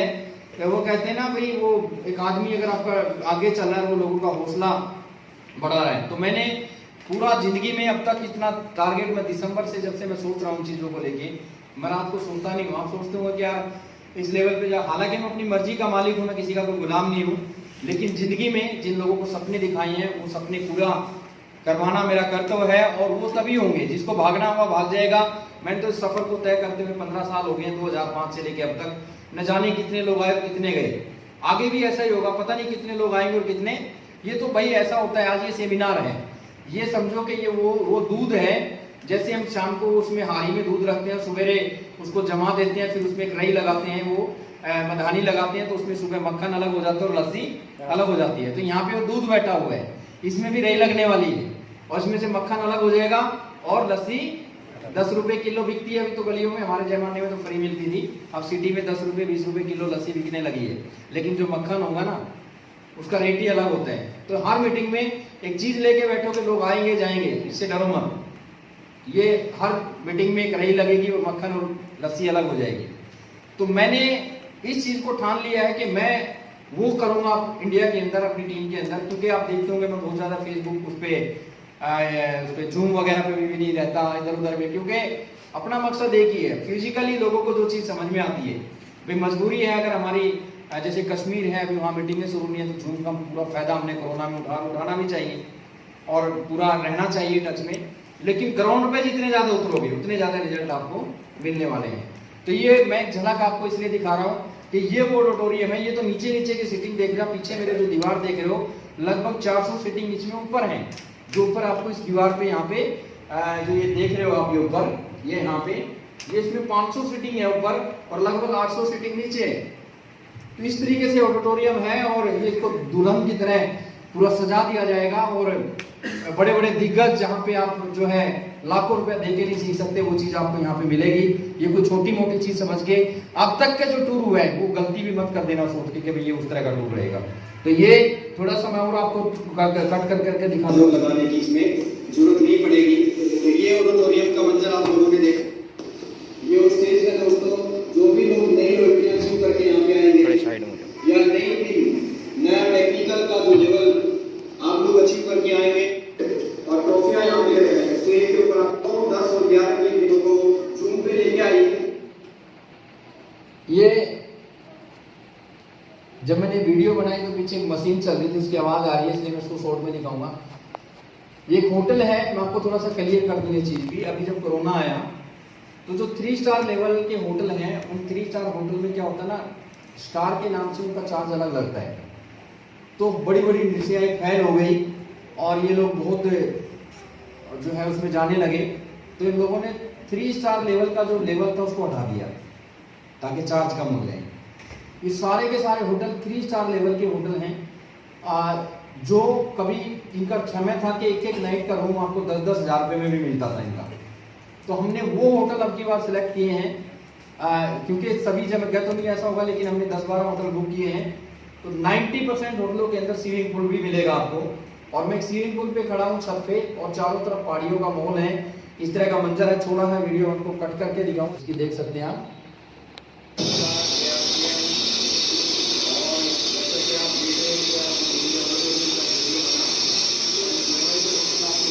ये स्विमिंग पूल है मेरे पीछे और ये लास्ट वाले जो इसका वो है छत पे खड़ा हूँ।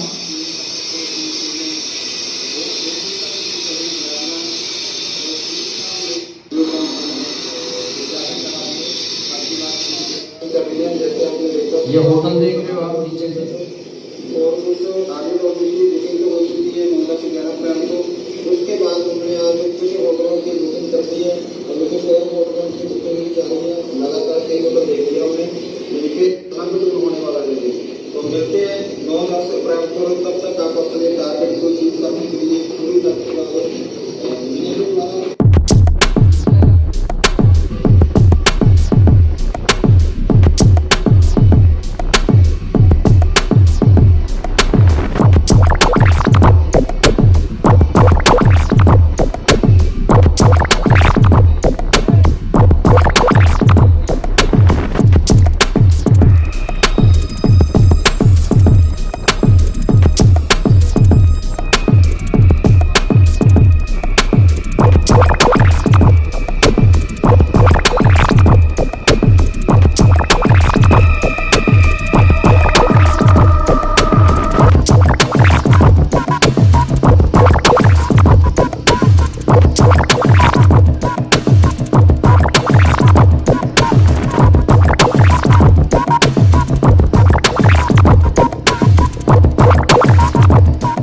परिवार जैसा, शादी जैसा माहौल यहाँ पे। ये गुडनोट के एमडी हैं दीपक बरियार जी, ये आपको इनवाइट कर रहे हैं यहाँ पे। आपका जो ट्रिप होने वाला है उसकी तैयारी में हम लोग लगे हुए हैं। साथियों, उदयपुर जिलों की नगरी है, मुझे लगता है हिंदुस्तान का सबसे सुंदर शहर है, जो बहुत उस दिन जब हम साथ होंगे बिल्कुल खुल। कहने का मतलब है ये दीपक जी हैं जो आपको बुला रहे हैं कि भाई ये झीलों की नगरी है और किस तरीके से यहाँ पे आप लोगों का वेलकम होगा। ये इन्हीं की कंपनी के एक मैनेजर हैं जो आपको बुला रहे हैं। साथियों, गुडडॉट की तरफ से मेरा नाम चार्ल्स समोता है। गुडडॉट के लिए मैं मार्केटिंग को हेड करता हूँ। तो जैसा कि आप सब लोग जानते हैं, अभी शाहरुद्दीन सर और बलवंत सर दोनों यहाँ आए हुए हैं। जो हमारा इवेंट होने वाला है, बहुत बड़ा सेलिब्रेशन 9 और 10 अप्रैल को उदयपुर में, उसकी बहुत बड़ी तैयारी हम लोग कर रहे हैं। पिछले 3 दिन से हम सब लोग साथ हैं। आपके लिए सारी बुकिंग्स हमने कर ली है। आप लोगों के लिए घूमने फिरने का जो भी यहाँ पे रहने वाला है उसकी भी तैयारी पूरी तरह से हो चुकी है। और इस टूर को जो मिस करेगा, उदयपुर झीलों का शहर माना जाता है और भारत की सबसे खूबसूरत सिटीज में एक इसे माना जाता है। तो जो ये लोग टूर मिस करेंगे वो लाइफ में बहुत ज्यादा उन्हें बाद में पछतावा होगा। और जो पूरी टीम, जब हम 1000, 1500, 2000 लोग यहाँ पे आके मिलेंगे, आरसीएम की बात करेंगे, गुडडॉट की बात करेंगे, तो बेशक ये जिंदगी भर आपको याद रहने वाला है ट्रिप। तो जल्दी से मार्च में अपना टारगेट पूरा करिए और अपनी पूरी टीम को लेकर उदयपुर आइए। पूरी गुडडॉट टीम आप सबका स्वागत करने के लिए बहुत देख रहा है। Thank you so much. मिलना चाहते हैं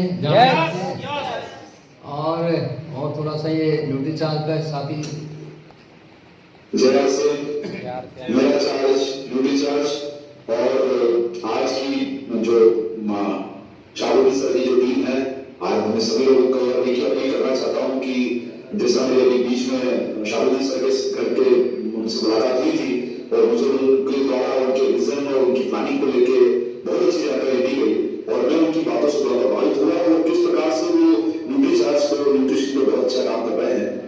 मुझे सुन के बड़ा खुशी हुई। और जैसा उन्होंने बताया कि अभी वो अपनी टीम को एक उदयपुर के शानदार ट्रिप पर अप्रैल के 9-10 तारीख को लुधियाना में उनका प्लान किया हुआ है। और इस प्लान में जिस प्रकार का उनका लक्ष्य दिया गया है साथियों, और न्यूट्री चार्ज की जो तैयारी आपके बीच में की जा रही है इस प्रोग्राम को सफल बनाने के लिए, वो आपको उदयपुर आकर भी पता चलेगा।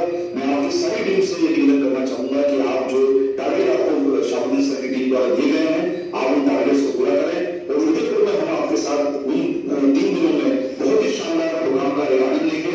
आप उस प्रोग्राम में जरूर पधारें और अपने बिजनेस को बढ़ाने के लिए मुझे लगता है कि इससे बेहतर प्रोग्राम आपके लिए, आपकी जिंदगी में कभी कहने का